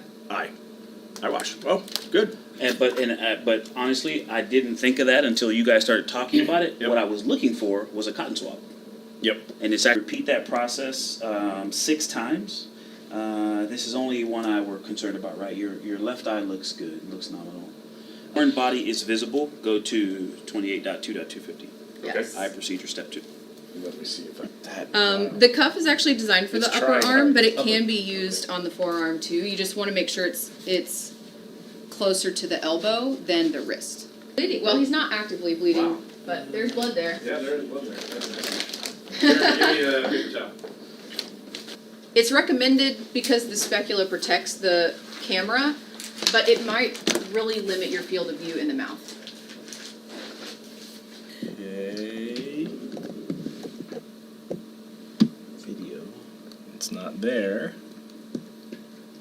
Okay. Good. Going to the uppers. Upper molars. Oh, go back there. That looks interesting. I would agree that isn't. Let's keep going. Let's Looks go all the good. way through to make sure we Oh, don't miss there's something. blood. Screenshots. There is a way to do screenshots. All right. Well, we definitely got the missing filling, and maybe get Jeremy to move his lip out of the way so you can see the front surface too. Some of the small veins and arteries in the back part of the nose, like sinus, have a deformation, and they. Just to recap, 3 major issues right now. Nosebleed, which we put pressure on and it is slowed. We've got that cleaned up. We have a foreign object in the eye. We have an water bubble on it now, and we have not fixed that. And then we have 2 issues with the teeth: a crown in the molar and a cracked front tooth that's very painful. It's not uncomplicated. Mm-hmm. Yeah. It is not uncomplicated. That's So- why I chose this flight day and this type of problem to solve right now. You know, there's multiple things you have to address here, but the context also is going to be Signing ops is the first econ as an entry class in our class flow. Nominally, it would be laying power down, opening visors, and pressurizing the suit. So for this class, we are going to just be covering nominal post-landing back here, and then we're going to back up in the timeline, and then we're going to talk through entry day. So specifically the eclipse config form. Which starts as soon as we touch it, or at the timer it counts down? I'll get into that in deployed, and then 90 seconds after that, at 3.5 minutes, the final 180-degree CMS back will be deployed. Next, you're going to be setting up your SAR radio and sat phone, and then performing comm checks with recovery forces and MCC. And then better than just having had all three open the whole time. Because we need vacuum. While your ammonia cooling is going, post-landing line is going, and then once all that starts dropping off, you're disagreeing, it's not additive. Because this is looking at movement across the bed, what's absorbing at the front end versus the back end. Just to understand that like box and how I'm supposed to read it, like the two columns in that box, is everything associated like to the right of what that is, or is it like read like first column then second column? Go to open the snorkel fan. At that point, you're then going to give your pressure again to the master diver, and then once they determine it's safe, they will open the side. We turn off ammonia. When? That is right before the recovery forces approach. So you should have already made contact with them. Exchanger, that's right, like the heat exchanger side and stuff. So we're running coolant loop 1 Bravo and 2 Bravo, but without the evaporator. Right, yeah, for that short period of time, where you're waiting for recovery. Immerse egress stuff that sometimes I lose lock on what the nominal plan with the snorkel is. Like in my mind, no, get the snorkel on, but no, that is. So you're going to see splashdown, and then on the right, you're going to see the risers get cut away. There's no reason why you can't go back. Now, there is a discussion of whether or not the combustion products are certified for post-landing after some shots are on the ground. That's fancy. Now, testing has shown that we may not actually ever overheat, so. Wow, we have like 3 different interpretations of what that 8-bit pixelated orbiter is. Yeah. I think it used to be a side arrow too, which kind of is a little counter window. So you'll just see that you've squeezed it 5 times. Having negative pressure, you would still need to perform the hydrazine check. Okay. Yep. What I heard you say. So you don't drop it. Don't do it while you're upside down. Yeah, that is one of the considerations we have. I attach it and then do the check in. Just in the case if we need to use the. If we're negative. Right. Yep.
Okay, you should be able to just hit resume and then scroll down to drop.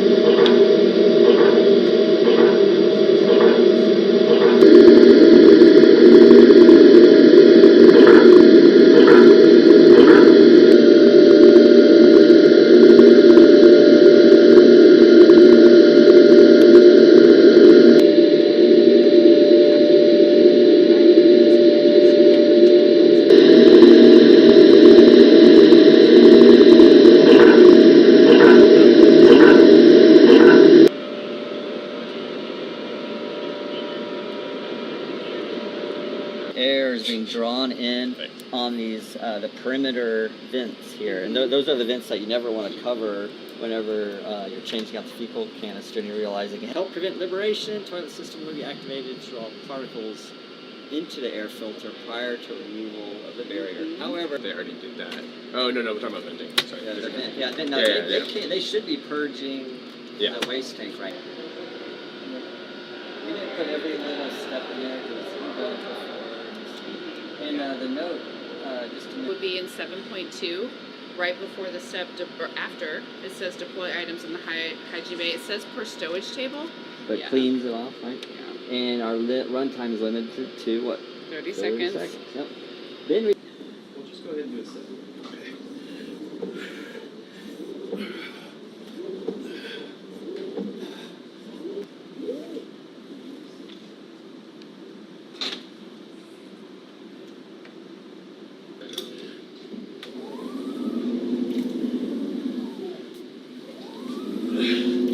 Like pull it up off the ground, almost. How hard you have to pull for each one of the reps. Okay. And it's going to be just like today's session.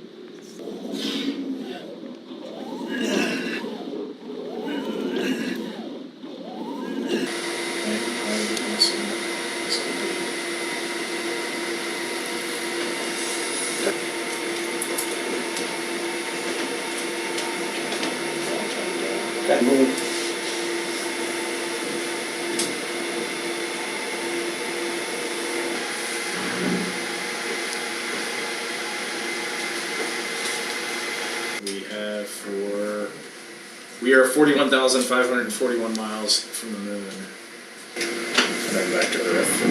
And nothing technical has happened in your absence. Okay. We're still.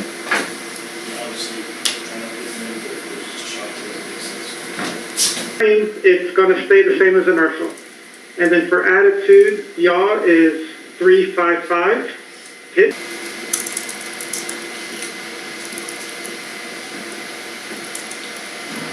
This is for the PWD. Okay. You know the PWD that has is connected to a QD. For the targeting and ready for the PWD. Cycle the connection of the position. Like Let's look at entities are working. From a crew perspective, I think the stations are. Yeah, 9.84. 1 and 2 radio check on ACU2. 6, 7, 8, 9, 10. There is a number. Yeah, you're right, John. Reed, if your last comm check went to 5, I actually heard all 5 numbers at that point.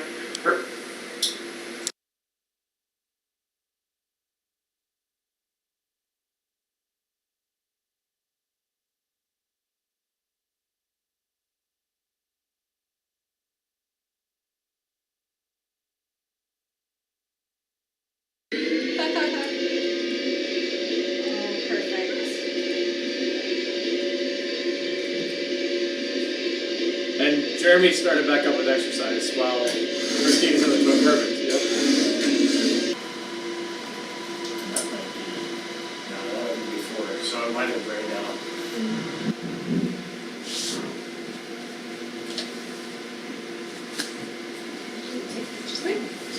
Consistency, so we're happy there. And the same thing with the DPU. We did a power cycle with that and then come back up. We still have reconfig we need to do for the. No gap. This is where you have a gap to very much start to turn strategy or.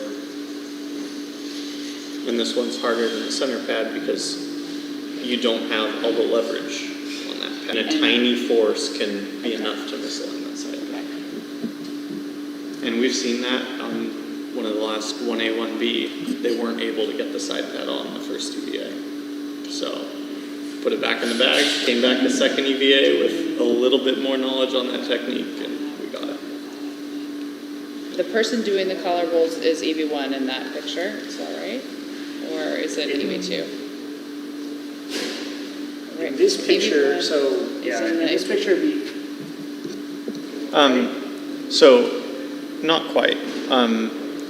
Yeah, I don't know if you're planning to change it, but for 2 alpha at least, we have EV1, basically this left image is at the end of the left mid-strut install.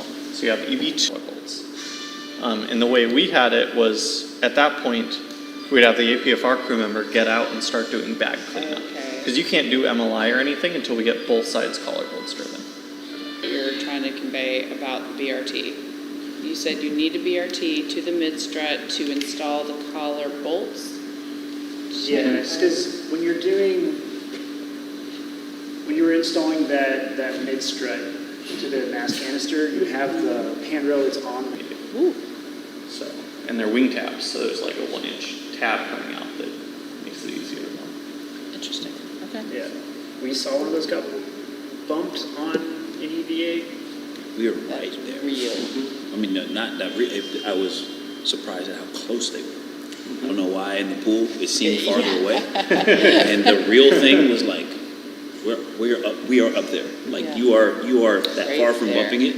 Anytime Really you're up good that high. insight. The rigid helps a little bit, but it's still awkward. Still, like, did you do those on your EV? We tried. Yeah. Don't know if we tightened them all the way down. You know, this is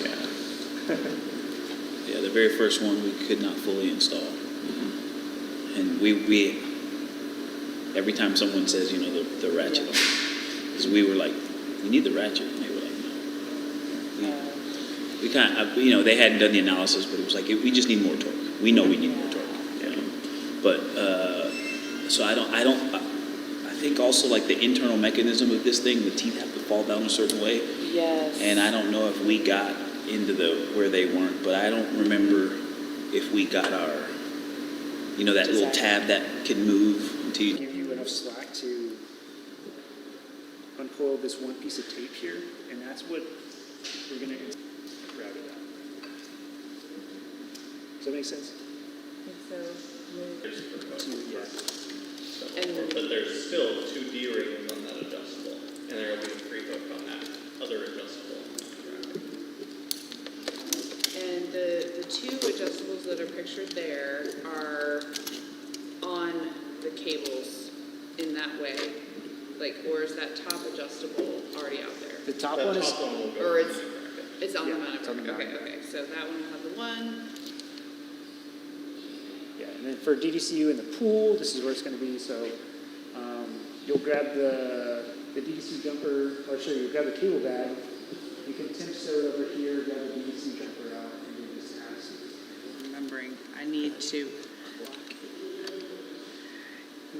I think you have to do that to get it into the whiff, and then it should go back as soon as it goes in, right? Right, when it goes in the whiff, it should pop back to black on black, but verify that it does.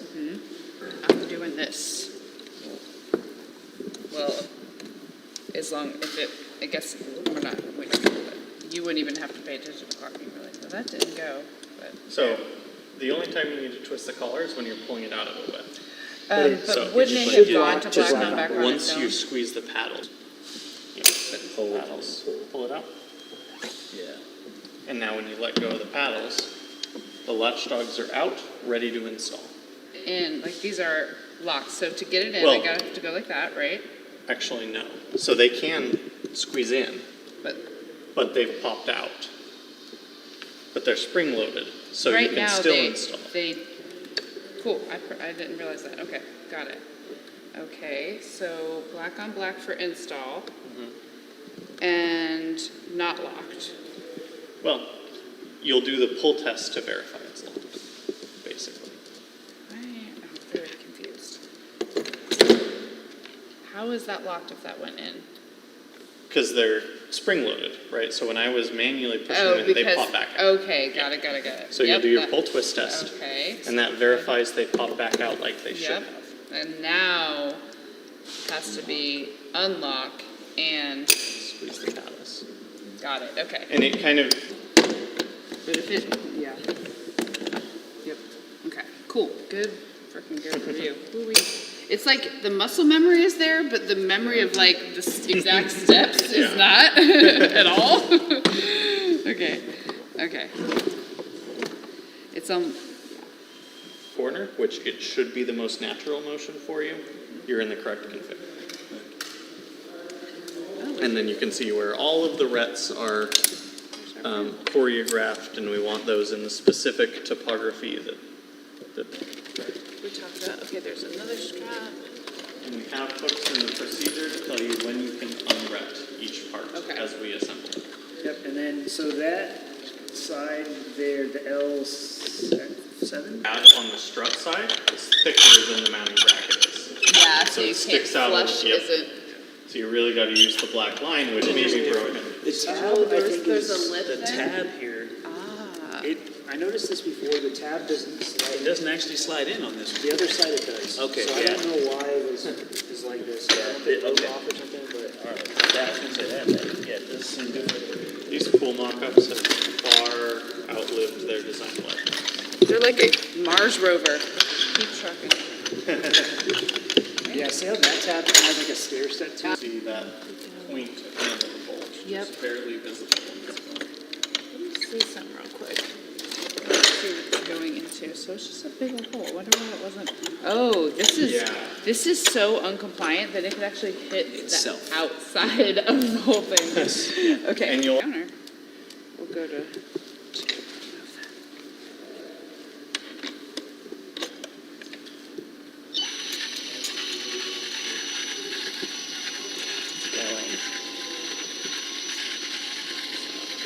Two, three,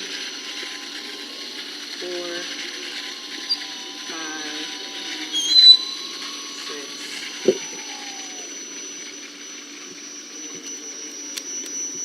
Six and a half. I think this one doesn't actually torque out.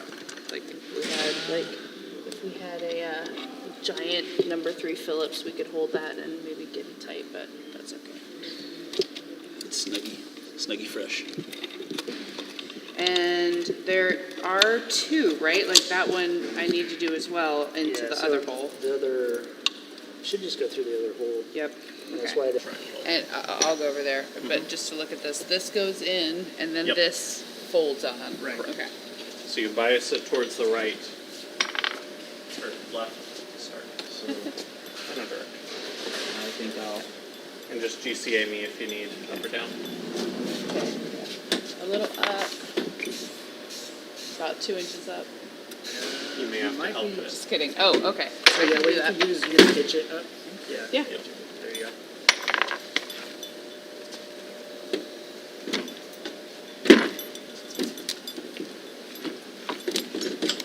Nice job. There you go. Right. Like a boss. Like a strut boss. Is that all the bolts look horrible though? Are you sure they're right? Yeah, so Okay. Yeah. Yeah. Pull the whole thing off. And see how it's like hanging cattywampus? That's what we're actually doing. It was actually resting on this. So I don't know if this thing is there an adjustment in this that we can straighten that out? Side to side. Okay, that was what was doing it actually, not any one person. And so that it's not really straight, Right. but when we straighten it, it's not hanging evenly. Good word.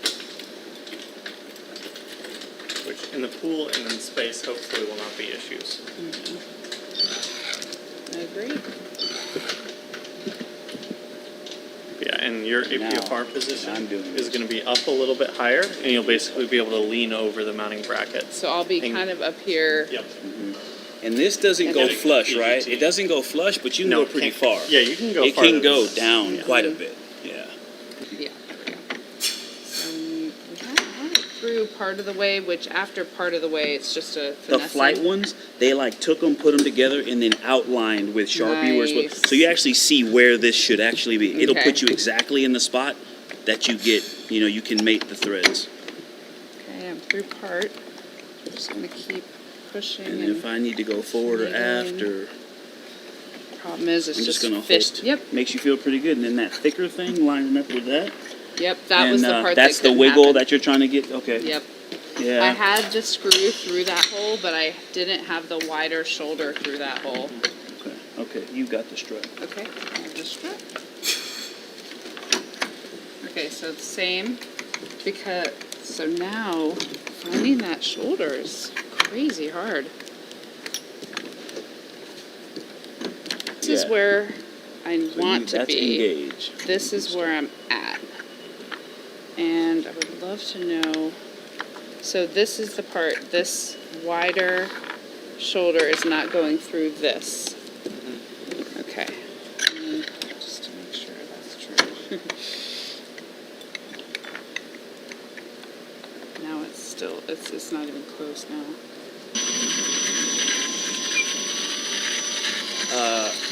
Can I make a recommendation? Please. I would actually recommend you do that part, like you know how to drive a boat. I would do the PGT fish, and then I would recommend try it again with your hand. After you get it with the PGT alignment, I would do it by hand again. The driving the boat, easy.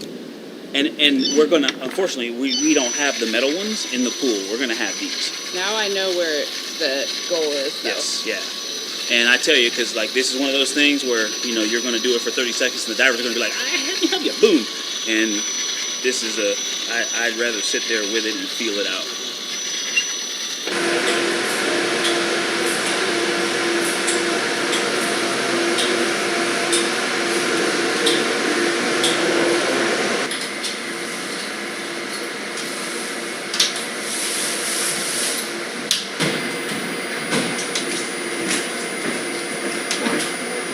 Correct. On the long sim, y'all are starting from your Oxdon activity and going. Yeah, and that all looks good to me. Yeah, for.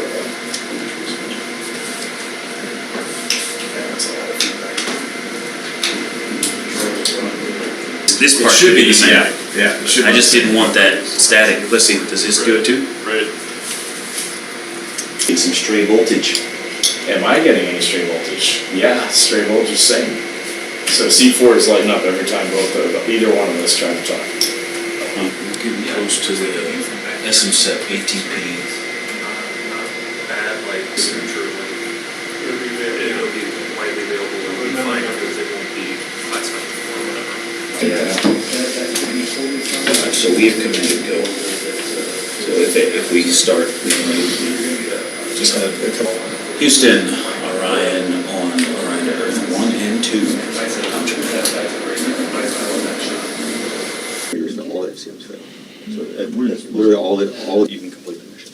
Okay. So it's not something that's designed or intended to operate for the entire mission. You're not going to be able to fly, lift off, ascent. It's actually used during a very short time while AGS is configuring the capsule on the pad. But these are ones that you should never see in flight. Okay. So mode means. The other big thing I want you to know in terms of terminology are outputs. What does outputs mean? For FCMs either reset or fail, then what will happen is the FCMs will come up and they go through, again, outputs are inhibited. That means that BFS isn't going to automatically take control of the vehicle, and we're just going to let the primary flight software do its thing, and that's going to do things. When you manually engage the BFS, it's going to enable the outputs, and then it's going to power off all 4 FCMs to make sure that they're. Let's go ahead and start practicing. That's enablement. Yeah, exactly. So if you want to, let's go ahead and change our. And yep, no yellows and no home plates up home there. plates on, if you want to see it, but entirely up to you. Now, another thing I'll point out here is, however, we do have procedures for you to do it. All the procs will be there in case PCL or whatnot. Also for the procs on scaler. So we do plan on keeping alpha settings for procs on scaler. There's no magic cliff that you fall over at 3 hours. Really what it is the state vector Goes wrong with the FCMs after we've Correct. splashed down.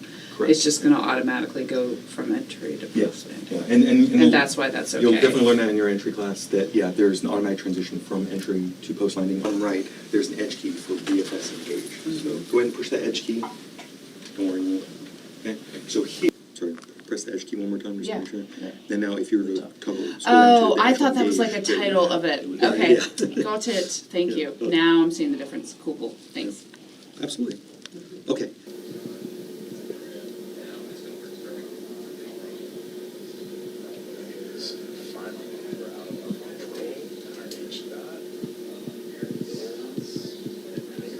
So look, it doesn't have it there, we have to go to the burn plan. Yep, agreed.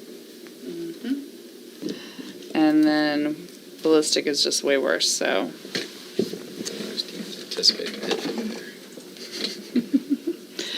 Alright, we can go back to caution warning. Maybe above that it did. Let's see.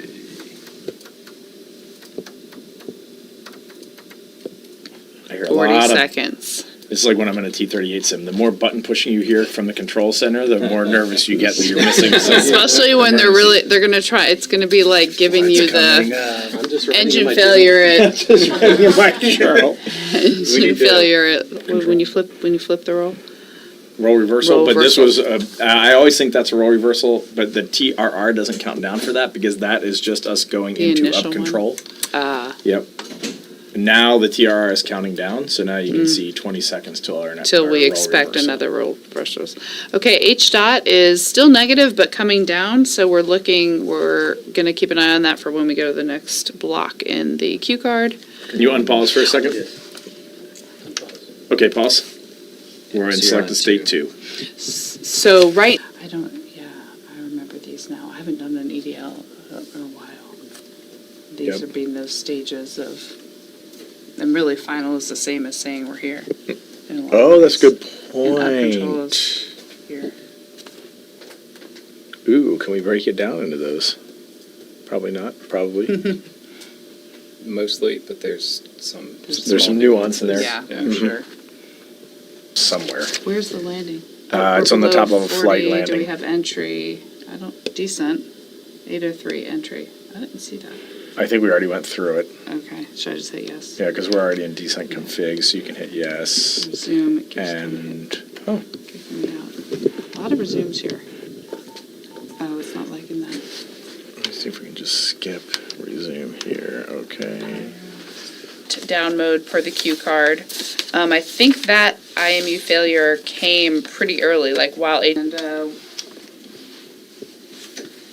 failed. Again, took a long time after AOS when it got GPS back. At that point, we were down in the final post loft cue card. We went ahead and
non-ops at this point. Okay, we were calling it non-ops about 20 minutes ago, so it's good to know.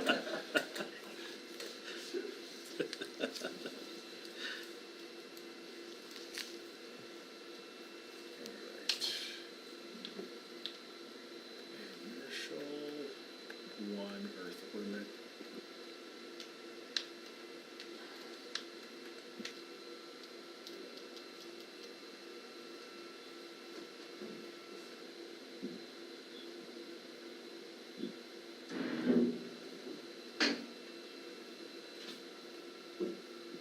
Deeper into that.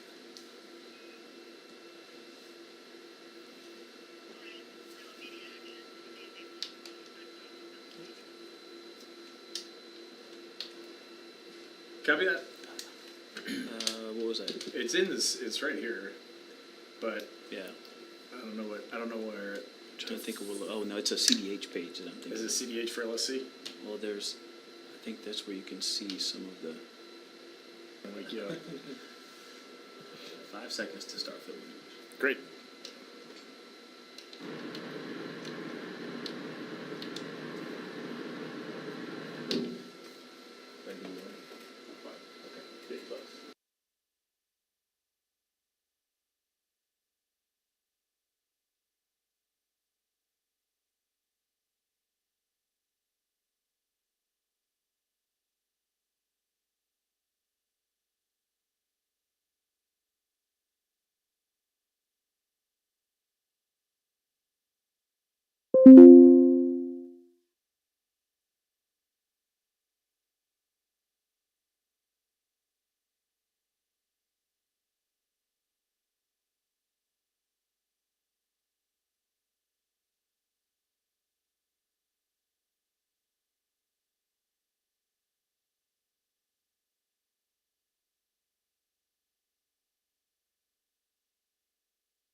until we get a few Gs, engage CSS on RHC, and then maintain roll between 120 and 240, deflect roll until. We can talk more about that in between rounds though. So this is your call.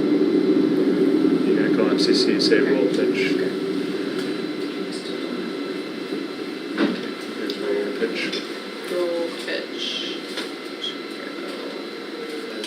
That instead will be in a minute, it'll be at 8.5. So, still getting the cabin price. So I think we're good to hang here and wait. We're about to go to 17. Command P, burn, maneuver, execute. Oh, you can skip BFS steps. Oh, right, okay. Because we're not, yeah. But in real life, we would probably enable that. We haven't really talked about aborts and BFS yet. So, if we see that, hey, it's still okay, we'll try to get you to the passes. 15. 10. 5.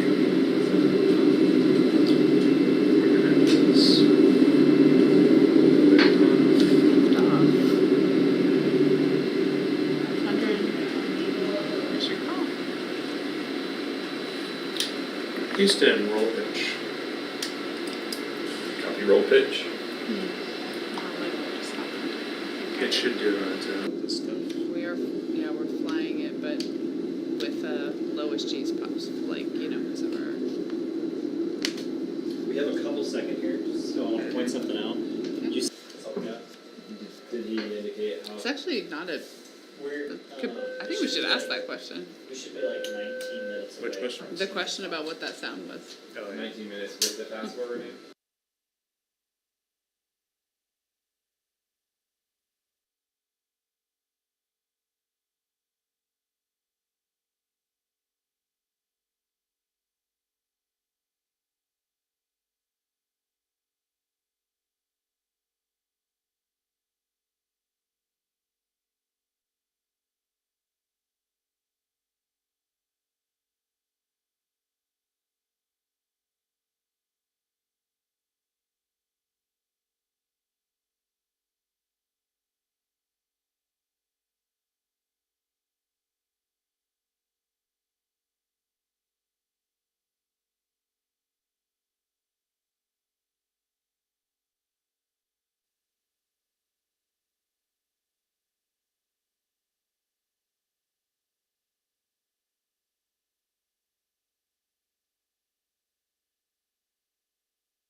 clicks? How's the back? Looks good.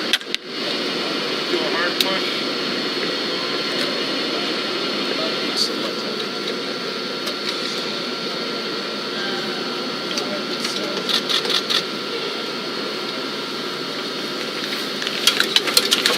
I get another contract.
Good afternoon, and welcome to the NASA and Intuitive Machines IM2 Mission News Briefing.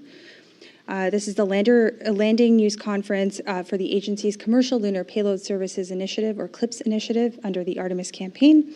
And I am Nilfer Ramji with NASA Communications. On March 6th, Intuitive Machines' IM2 mission landed near the south pole of the moon in Mons Mouton, delivering NASA's science and technology demonstrations. Named Athena, the lander completed a 7-day journey to mark their second moon landing.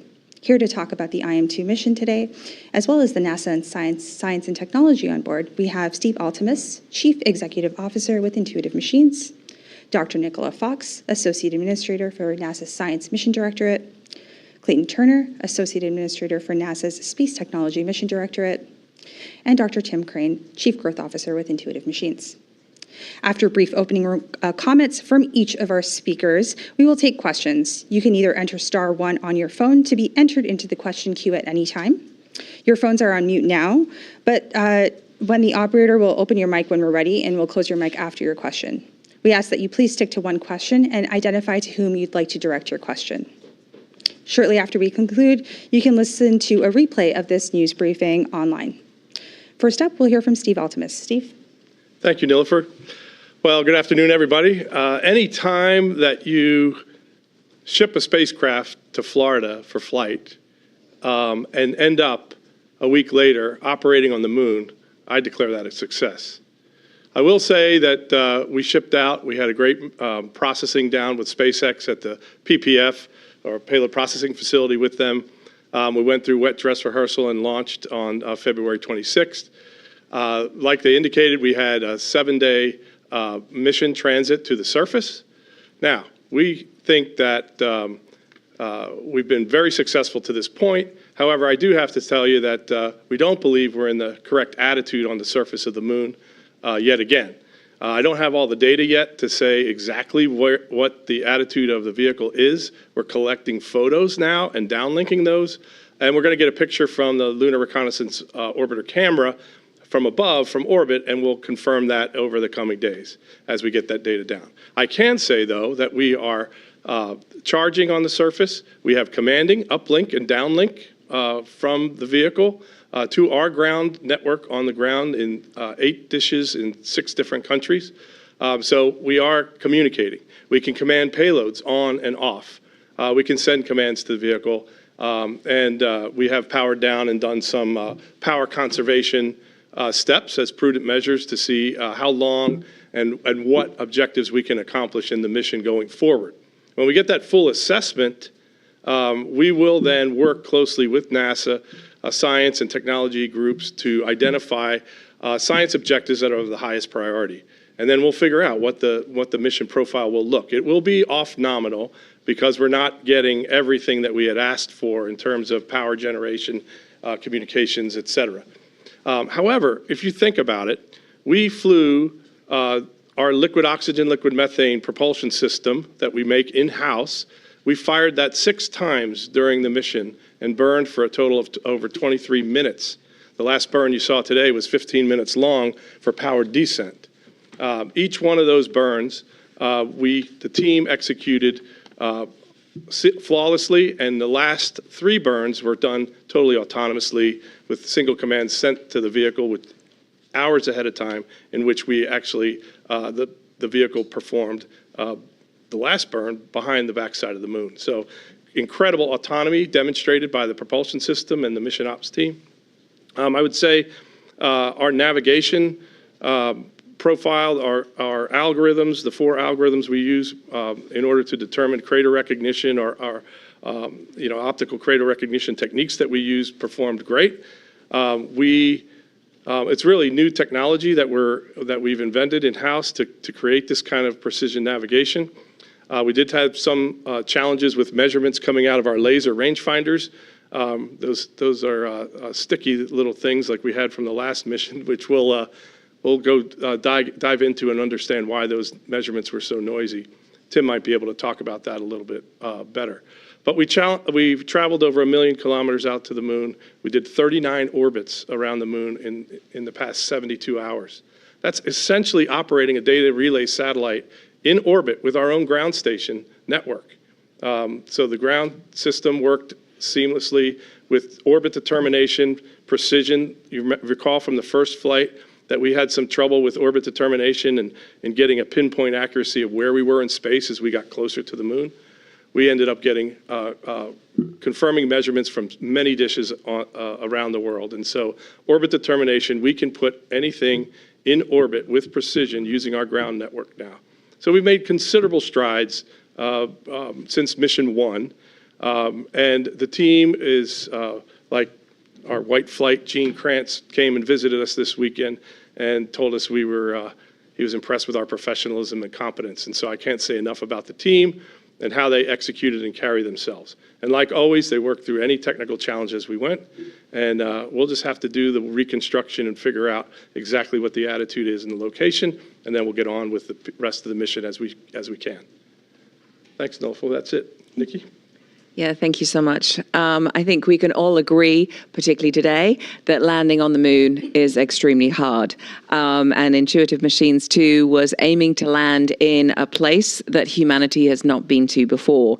And while, as Steve said, we don't know the exact location of the lander, we do know that it is returning data, and we look forward to actually being able to work with Intuitive Machines on a plan to return as much science data and technology data as we can during its stay on the moon. We knew going into this mission, as we do for all of our clips, that these are very high risk, high reward, and that the risk will always be there since these are experimental missions. And it's kind of a new thing for us as NASA takes sort of an unprecedented step back. We let the U.S. commercial providers take the lead from start to finish on the missions, and we think of ourselves more as a customer on these missions. Our goal is to set American companies up to establish a lunar economy on the surface, and that means that even if it doesn't land perfectly, we always learn lessons that we can provide and use in the future. And at NASA, we're all not just about lessons learned, we're always about lessons applied. NASA's Commercial Lunar Service Initiative, or CLPS, is basically a one-stop, all-inclusive delivery service to the moon, where NASA is just one of many customers that are along for the ride. And American companies are always at the forefront of the innovation and discovery. The CLPS vendor is responsible for payload integration and operations, launching from Earth and landing on the surface of the moon. And I can absolutely say that Intuitive Machines did all of those things for us. And now we have 2 Texas-based landers on the moon, and that's a very exciting place, I think, for us to be. NASA Science is excited to partner with our Space Technology Mission Directorate counterparts to bring back both scientific and technology data in ways that we've never done before, using this cutting-edge technology that has now been delivered to the moon with Athena. We know we landed about 5 degrees from the moon's south pole on a lunar plateau called Mons Mouton. It's about the size of Delaware and about as tall as Mount McKinley. It is a very scientifically strategic location, and we're hoping that we will get some exciting data just because of its sort of origin story. It's 20,000 feet higher than any of the neighboring features around the lunar south pole, and it's believed to be untouched by any lunar impacts for billions of years. And we worked closely with our colleagues in STMD, or the Science Technology Mission Directorate, to actually sort of zero in on this location, because it really does provide opportunities for high-value, high-priority investigations and explorations informed by its unique characteristics. It does have a very large ring of craters that lie around its base, and they have those cliff-like edges that descend into areas of permanent darkness. So we're excited to see what science and what technology we can do.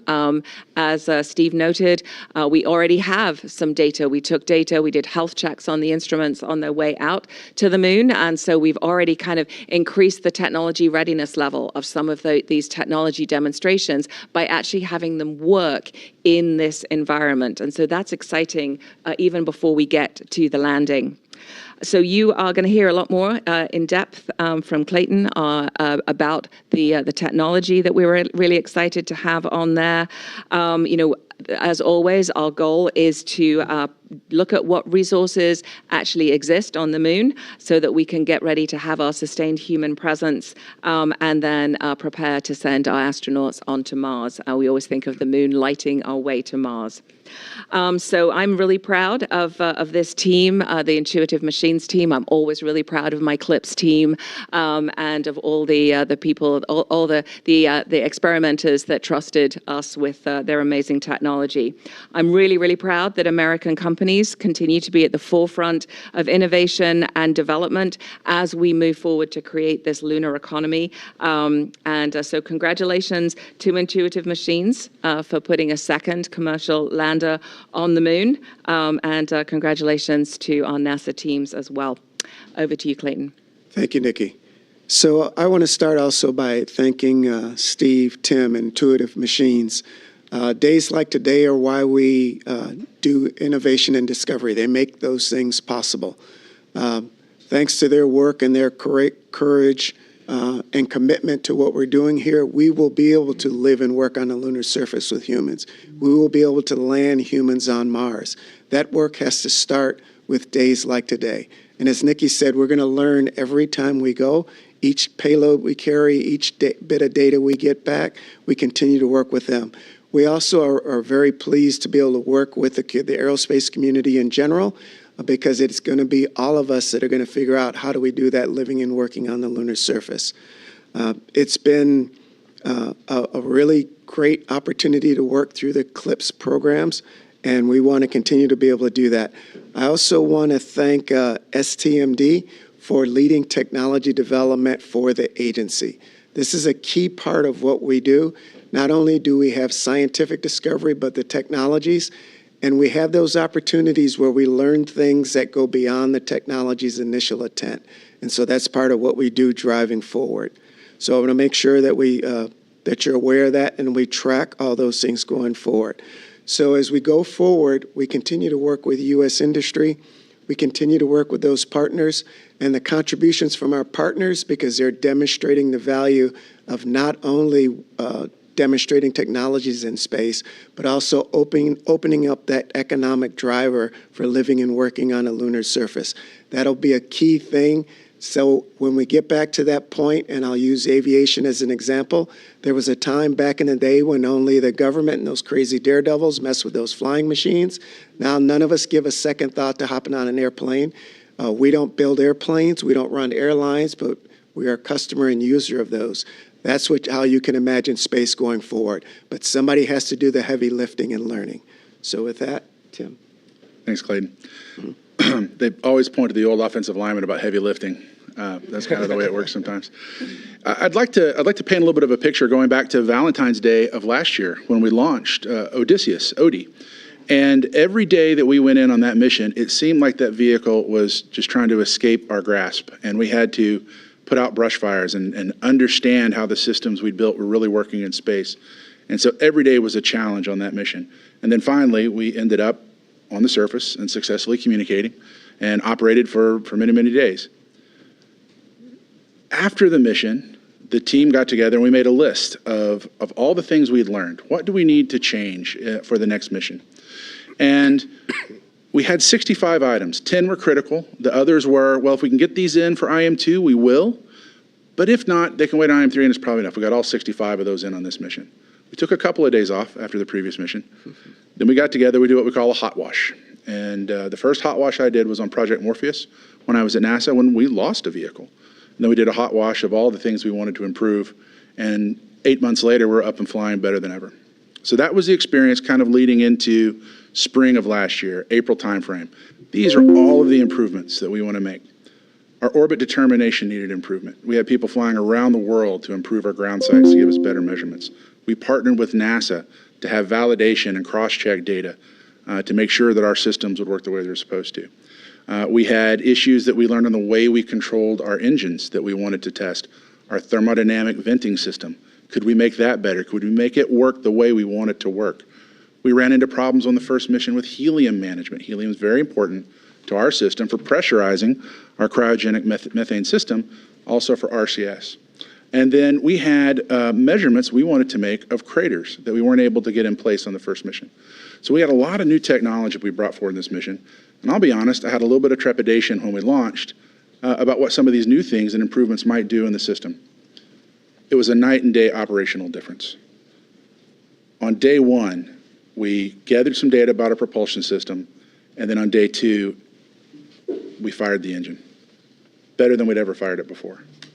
The comm systems on our Omni antennas, which aren't even designed to bring high gain data home, worked better than our high gain antenna had worked on the first mission. We get to the moon, our orbit determination was so precise that we were within a couple of kilometers in our 100-kilometer orbit. And we didn't even have to do a lunar correction maneuver that we had put in place because we had to do one in an emergency on the first mission.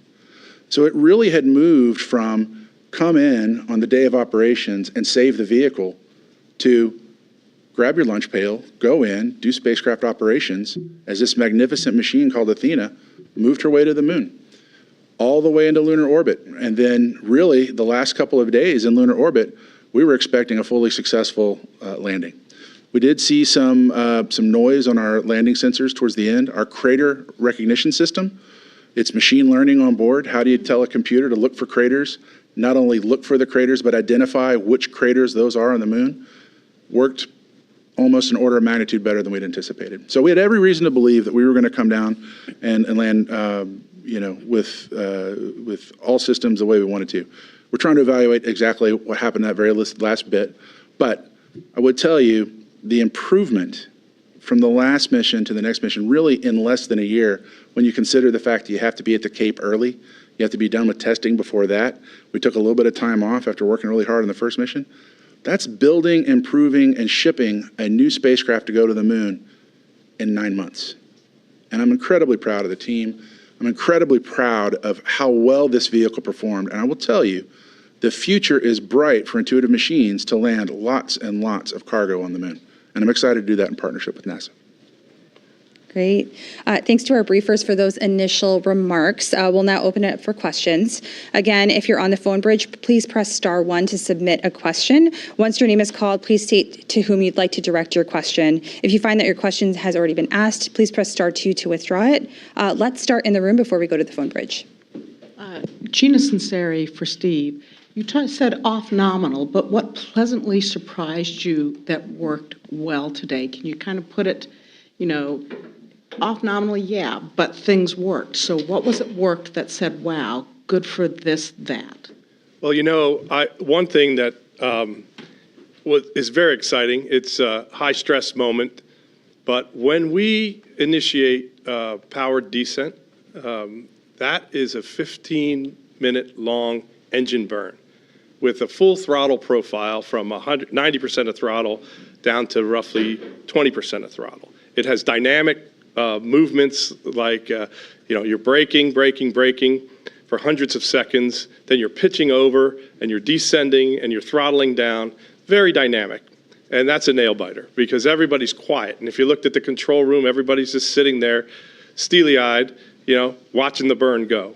That to me was an amazing moment. To fly that profile with this propulsion system and these navigation algorithms that Tim was talking about, receiving this data, these machine learning algorithms that we've come up with, and watching that all work in harmony was interesting, was just fascinating. And I really think that is the moment that you have to have the courage, like Clayton said, to take this, be in this business, to be able to put it all on the line and say, this is going to be successful. And we're going to, if it's a little off nominal, we're going to pick ourselves up and we're going to try it again. We're going to keep doing that. And so when we see that we saw, for example, the hazard relative navigation call a diversion autonomously from our planned landing site, saying that we see slopes greater than 10 degrees and boulders bigger than a bowling ball, you can't land there, and diverted us from that landing site to another one autonomously. It's incredible. So I'm very proud of the nav team, and I'm very proud of the propulsion team, and the whole spacecraft team, because they built a beautiful machine that is working at the highest level. This is the pinnacle of engineering, of man and machine coming together to engineer something that's never been done before at a price point that seems unachievable. So we really did mature the system, and this was evidence of it today.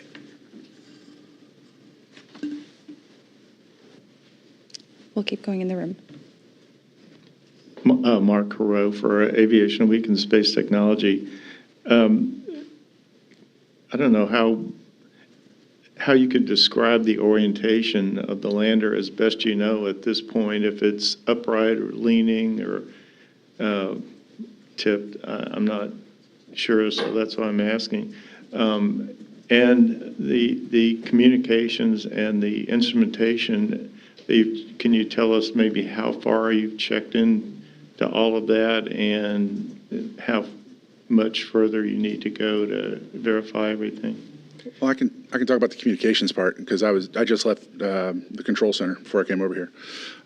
What I can tell you is that all 4 of our radios were active, and we were switching through comm configurations to see what the best high bandwidth solution was. And so we were getting the first packets of data down. We were able to send commands, and those commands were readily accepted.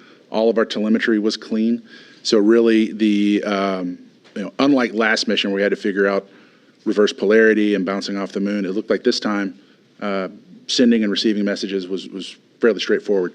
The challenge the team was working through was how do we establish the high bandwidth, the data links.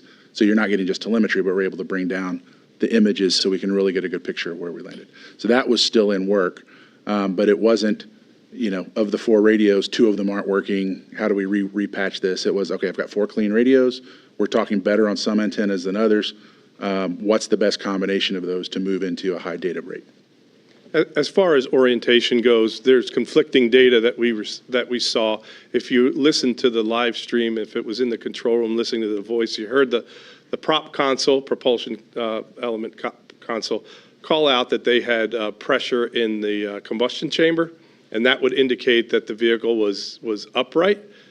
We had another conflicting measurement that the IMU, the Z direction, which is horizontal, was pointing upright. So that would say it was on its side. We went and said we found that there was gas in the combustion chamber that was giving us a false read that the engine was running but at idle, and we think that was incorrect, and that in fact that IMU data is a piece of data that says that we're oriented somewhat on our side. But I want to get all the measurements and the pictures to really be able to explain to you the configuration of the vehicle. I don't have a good sense of that today, I'm sorry. I have to get more data from that. Okay, we will head over to the phones next. First up, we have Marcia Dunn with AP. Yes, hi. I'm sort of confused. Is the lander on the mountain plateau near the South Pole as desired? You said at one point that the location was unknown. So did you get anywhere near where you intended?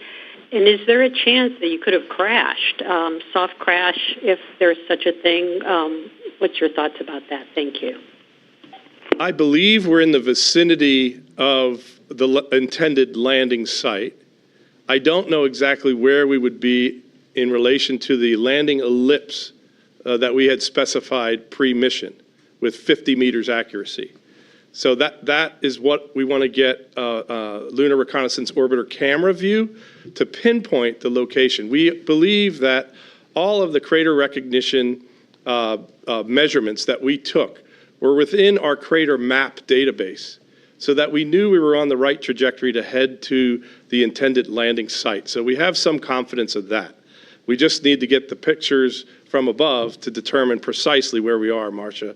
It's not a fact of blindly not knowing. We know generally where to look. It's just with the precision that we can report is what I want that piece of data from. Tim, anything to add? Yeah, we're definitely on Mars Bhutan, and our pre-mission analysis was that basically if I could get a single crater fix before we lit the engine, a crater fix after we lit the engine, and a crater fix before we pitched over, that just 3 measurements would be enough for us to land within 50 meters of the landing site. And what we actually saw was 30 or 40 measurements before pitch over and then 1 late. And so we have more than enough information. And the way this works is it's kind of like a fingerprint. The algorithm looks out at the moon and it says, first of all, I'm a navigator, offensive lineman navigator. I'm a navigator by trade. And so the computer looks out and it says, where are all the circles? And those are easy to identify. Okay, here's all the circles. 280 circles, maybe, in one measurement. And then, okay, of those circles, which of those could be craters because they have the right characteristics of light on one side and dark on the other? It'll go from 280 circles to 20 or 30 potential craters. Then those potential craters go into a database search, which is very much like a fingerprint. Okay, how can I fit these circles together that matches the database of all the craters we're going to fly over in the moon? And then it'll pop out and go, here are 4 guaranteed craters. And then that goes back onto the onboard navigation system and it says, hey, is that close enough to where I think I am for me to refine where I'm going? And the answer over and over and over was yes. So if it was the wrong craters, the navigation system would reject them. And it would say, no, that's way off. It's on the other side of the moon. That doesn't match. And if there was the wrong craters, you'd think that the machine learning algorithm on board wouldn't be able to identify them. The fact that those were all consistent going all the way down means that we were absolutely on Mons Mouton, right? And so when we get a picture in a couple days, we'll be able to guarantee you that. We're probably going to look at our radiometrics as well and see if we can't do a tracking pass. And, usually you track spacecraft in orbit. We'll track the spacecraft on the surface. And we'll see what we get. A little bit disappointed because our precision landing target was a 50-meter landing site. We're probably outside of that, but absolutely on Mars Mouton. All right, we'll take one more question on the line. Next up, we have Bill Harwood from CBS News. Bill? Yeah, hey, thank you very much. For Steve Altemus, it sounds like what you're saying is that the best data you have, the indications from the IMU that's indicating the lander did, in fact, tip over and is resting on its side. Am I interpreting that correctly? And if that's true, given your comms, the power generation, the stuff that's facing Earth, can you say anything about how this might, if this is true, how this might affect your payloads? Thanks. Yeah, the IMU measurement, it was the piece of data that gave us the most clarity. When we dug into the propulsion data, like I said, we kind of refuted that. So we think that's the case. I would like to get a picture, though, to know the orientation of exactly where the antennas are pointed, where the engine bell is pointed, where are the solar panels, so that we can figure out a power profile. We know we can communicate with the payloads. We can talk to them and command them on and off. So if we can figure out the orientation correctly with imagery, we can then develop a power profile, like I said, and then result in a series of priorities in the science and technology list that would allow us to capture some mission objectives for the mission. Turn on the drill, turn on the mass spectrometers, for example, sniff for water as we vent the LOX tank, for example, with the Hungarian sensor, the pulley space sensor, or with M-Solo, the STMD Prime 1 drill package mass spectrometer. Nokia, we know we can talk on Nokia radios on today. So there's quite a number of objectives that we can meet. We just have to lay that out here over the coming shifts. We just went from the operational shift, Tim's shift, mission director for Blue Team, and hand it over to the surface team, and the surface team will set those priorities and lay that out going forward. And certainly we want to talk to the CLIPS office and to STMD to understand what their priorities are, and then we'll all put those together into a mission package.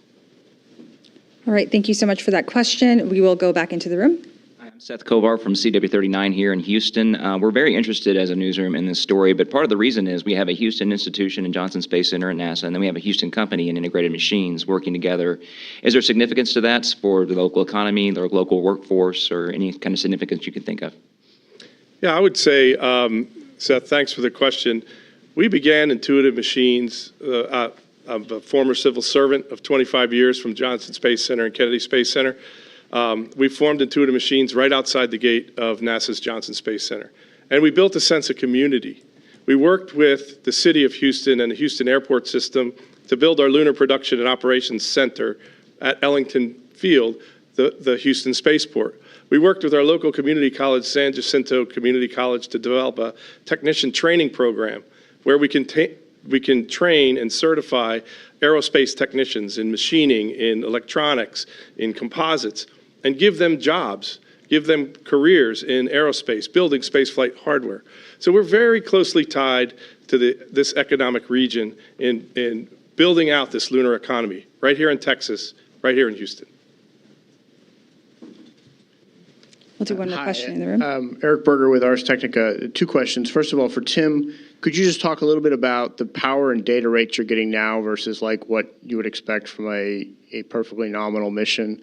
And then maybe for Nikki or Clayton, if the spacecraft is on its side, I would imagine it perhaps depends upon which side it's on, but can the prime drill mission operate as intended, or is it not going to be able to drill unless it's in a vertical configuration? Thanks. Yeah, power is interesting at the South Pole because it's impacted not only by the solar illumination and our consumption, but by the thermal environment.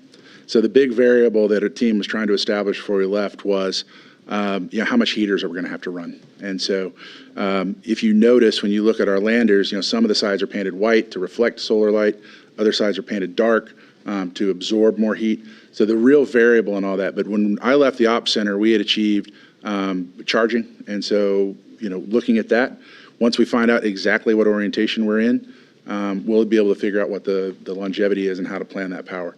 The big question is what the solar transit is really going to be. So it's one thing to go, I've got an IMU that indicates we may be on our side, but that clocking angle, that's going to be the most important thing, because that will dictate what the thermal profile is going to be as the sun continues to move around the South Pole, and the thermal profile will be the dominant thing, our power profile. And I'll say that we'll work with IM on that orientation, because that'll be important. As you described, it depends on where the vehicle is in terms of that orientation. But there will be science and technology objectives that we'll go for once we collaborate with IM on not only the power, but the orientation. Does the spacecraft need to be vertical, though, for you to operate the drill? Well, if you can imagine a drill, you can drill from many angles, but it's more you put together a combination of things. Our teams have been working with IM, the on-site teams. These are our priorities, what we think we can do depending on the orientation. I can speculate, but I'd have to speculate for every possible orientation. So, no, it doesn't have to be directly where it can drill straight down. There are other options we can use, too. All right, we will go back to the phone bridge for the next set of questions. First up, we have Kenneth Chang with the New York Times. Ken? Hi, thank you. I guess this is for Steve and Tim.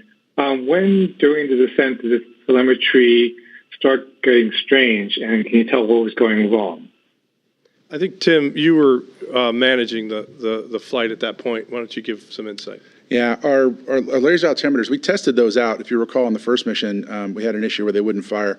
We tested those extensively on this mission, and we fired them on the ground before we launched at the Cape. We fired them in orbit at the moon to make sure we saw power pulses, and then we fired them again in the lunar descent orbit. And that's where we first saw that there was more noise in the system than we had anticipated. And so as we came around for the final approach, we were concerned about the noise we were seeing in those measurements, but at the same time, we were seeing better than expected results on our crater tracking. And so the hope was that that noise would clean up as we got closer to the moon, because the signal to noise gets stronger. And so the way these systems work, you have a power pulse that comes back, and that identifies a range measurement. And so that's what we were monitoring on the way down, and it just remained noisy all the way until touchdown. So that's where we're going to look as we investigate, what impact that might have had on the system for doing the final sequence of landing. Thank you so much for that question. Next up, we do have Micah Maidenberg. Micah? Hey, good afternoon. Steve or Tim, any initial thoughts on IM3 and if you'll need more time between 2 and 3 compared to between 1 and 2 to sort of work the issues today? And do you think the company can still make the IM3 window, which I believe runs through early next year? Thanks. Yeah, we'll run a process like we did for Mission 1, which is called the hot wash, which is a review of all the data. We take the next 30 days from mission complete, whenever that turns out to be. We take the next 30 days and we review all the data and prepare a set of recommendations for what went well, what went wrong, what needs to be fixed for the next mission, and what can be deferred into block upgrades for future missions beyond the next one on the manifest. Right now, we're planning IM3. I believe that's a mid-latitude mission that's scheduled for about a year from now. What we're doing is we may hold that mission. I've talked to Nikki about it because we won the Near Space Network contract to put data relay satellites around the moon. And the data relay satellites that we're making want to be on that Mission 3, at least one of them, to take advantage of that rideshare opportunity. So we're aligning the schedule to see when that satellite is ready and the mission is on track to be ready, and put that together, and that'll be our landing date. The effects, or launch date. The effects of this mission on Mission 3 are not yet understood. I have to go through that hot wash process. Great, thank you so much for that question. We will go back into the room. Hi, Jackie Waddles from CNN. Thanks for doing this. First, I think for Tim or Steve, can you just confirm, want to make sure I understand, have you confirmed the health of your payloads? Looking specifically at the rovers and the Gracie Hopper, do we know that those are healthy in one piece? And then a question, I think, for Nikki. Obviously, Firefly had a successful landing over the weekend, but these are very different landing sites. I'm wondering if you could just quickly compare and contrast for us, what the unique challenges were that Intuitive Machines faced here. So the first part, we have some insight into some of the payloads by being able to command them on and off kind of thing. But visually, I'm not sure of that yet until we get some imagery, like I say. I don't know, Tim, if you got any better insight from your time on console here in the past few hours, but. Well, that was definitely part of the process that they were working through with the NASA scientists. In fact, I walked out of the control center and almost got waylaid by a group of them running into the room to talk priorities. That was the first thing we're going to check out, but I don't have the data yet on exactly what that health feedback was. Thank you so much for your question. We will go. Oh, wait. Has a piece. Sorry. Yeah, so they are very different locations. I mean, with our CLIPS program, we actually land, the goal is to land all over the place. So to land by the equator on the far side at the South Pole, and just really to be able to characterize the moon. That's why when we choose the landings, they are different payloads that we carry because they are sort of, bespoke for where we actually want to go and the type of data, whether it's technology, demonstrations and proving technology, whether it's science and studying the sun, as somebody here likes to do. But whatever we have the different science that we put on. So they both have different challenges. I certainly don't want to make it sound like Firefly was an easy landing. Landing on the moon is hard. And the thing that I'm so proud of is not only with the CLIPS program are we creating this sustainable lunar economy, but it is heartwarming that what we've actually created is, I hope it's sustainable, but it's a sustainable lunar community. And, I really want to just give a lot of love to Intuitive Machines because they shared all of their data from Intuitive Machines 1 with Firefly. And I'm sure Firefly will be sharing all their stuff with Intuitive Machines as well. The same with Astrobotic. I'm not going to say who did what, but some people sent coffee, some people sent donuts, some, for these events, just to show this community that we have with these providers. And so, we all share in each other's successes and we all empathize with each other's challenges. And I think that is the power of what we're doing with the commercial lunar payload services. Yeah, and I'll add to that just an example from this mission. Once we got into orbit, Firefly had already landed, and we were getting a signal interference on one of our radios, and we knew that one of our frequencies was close to theirs. So we called Firefly up and said, hey, listen, we're trying to land, you're already down. And can you help us out? And their response was, yeah, absolutely, not a problem. Now, it turns out we figured out that wasn't the cause, and so we were able to not have to ask them to do anything. But the sense of community, and anytime humanity puts a lander on the moon, it's a good day. And so they definitely lived up to that. They were willing to help us out. Happy to help them out in the future, too. So now, I'm a navigator, as I mentioned, and we took some really, really great pictures flying over the South Pole. And even as a space person, I am like everyone else. I'm used to looking at the moon and seeing the bright part and the really dark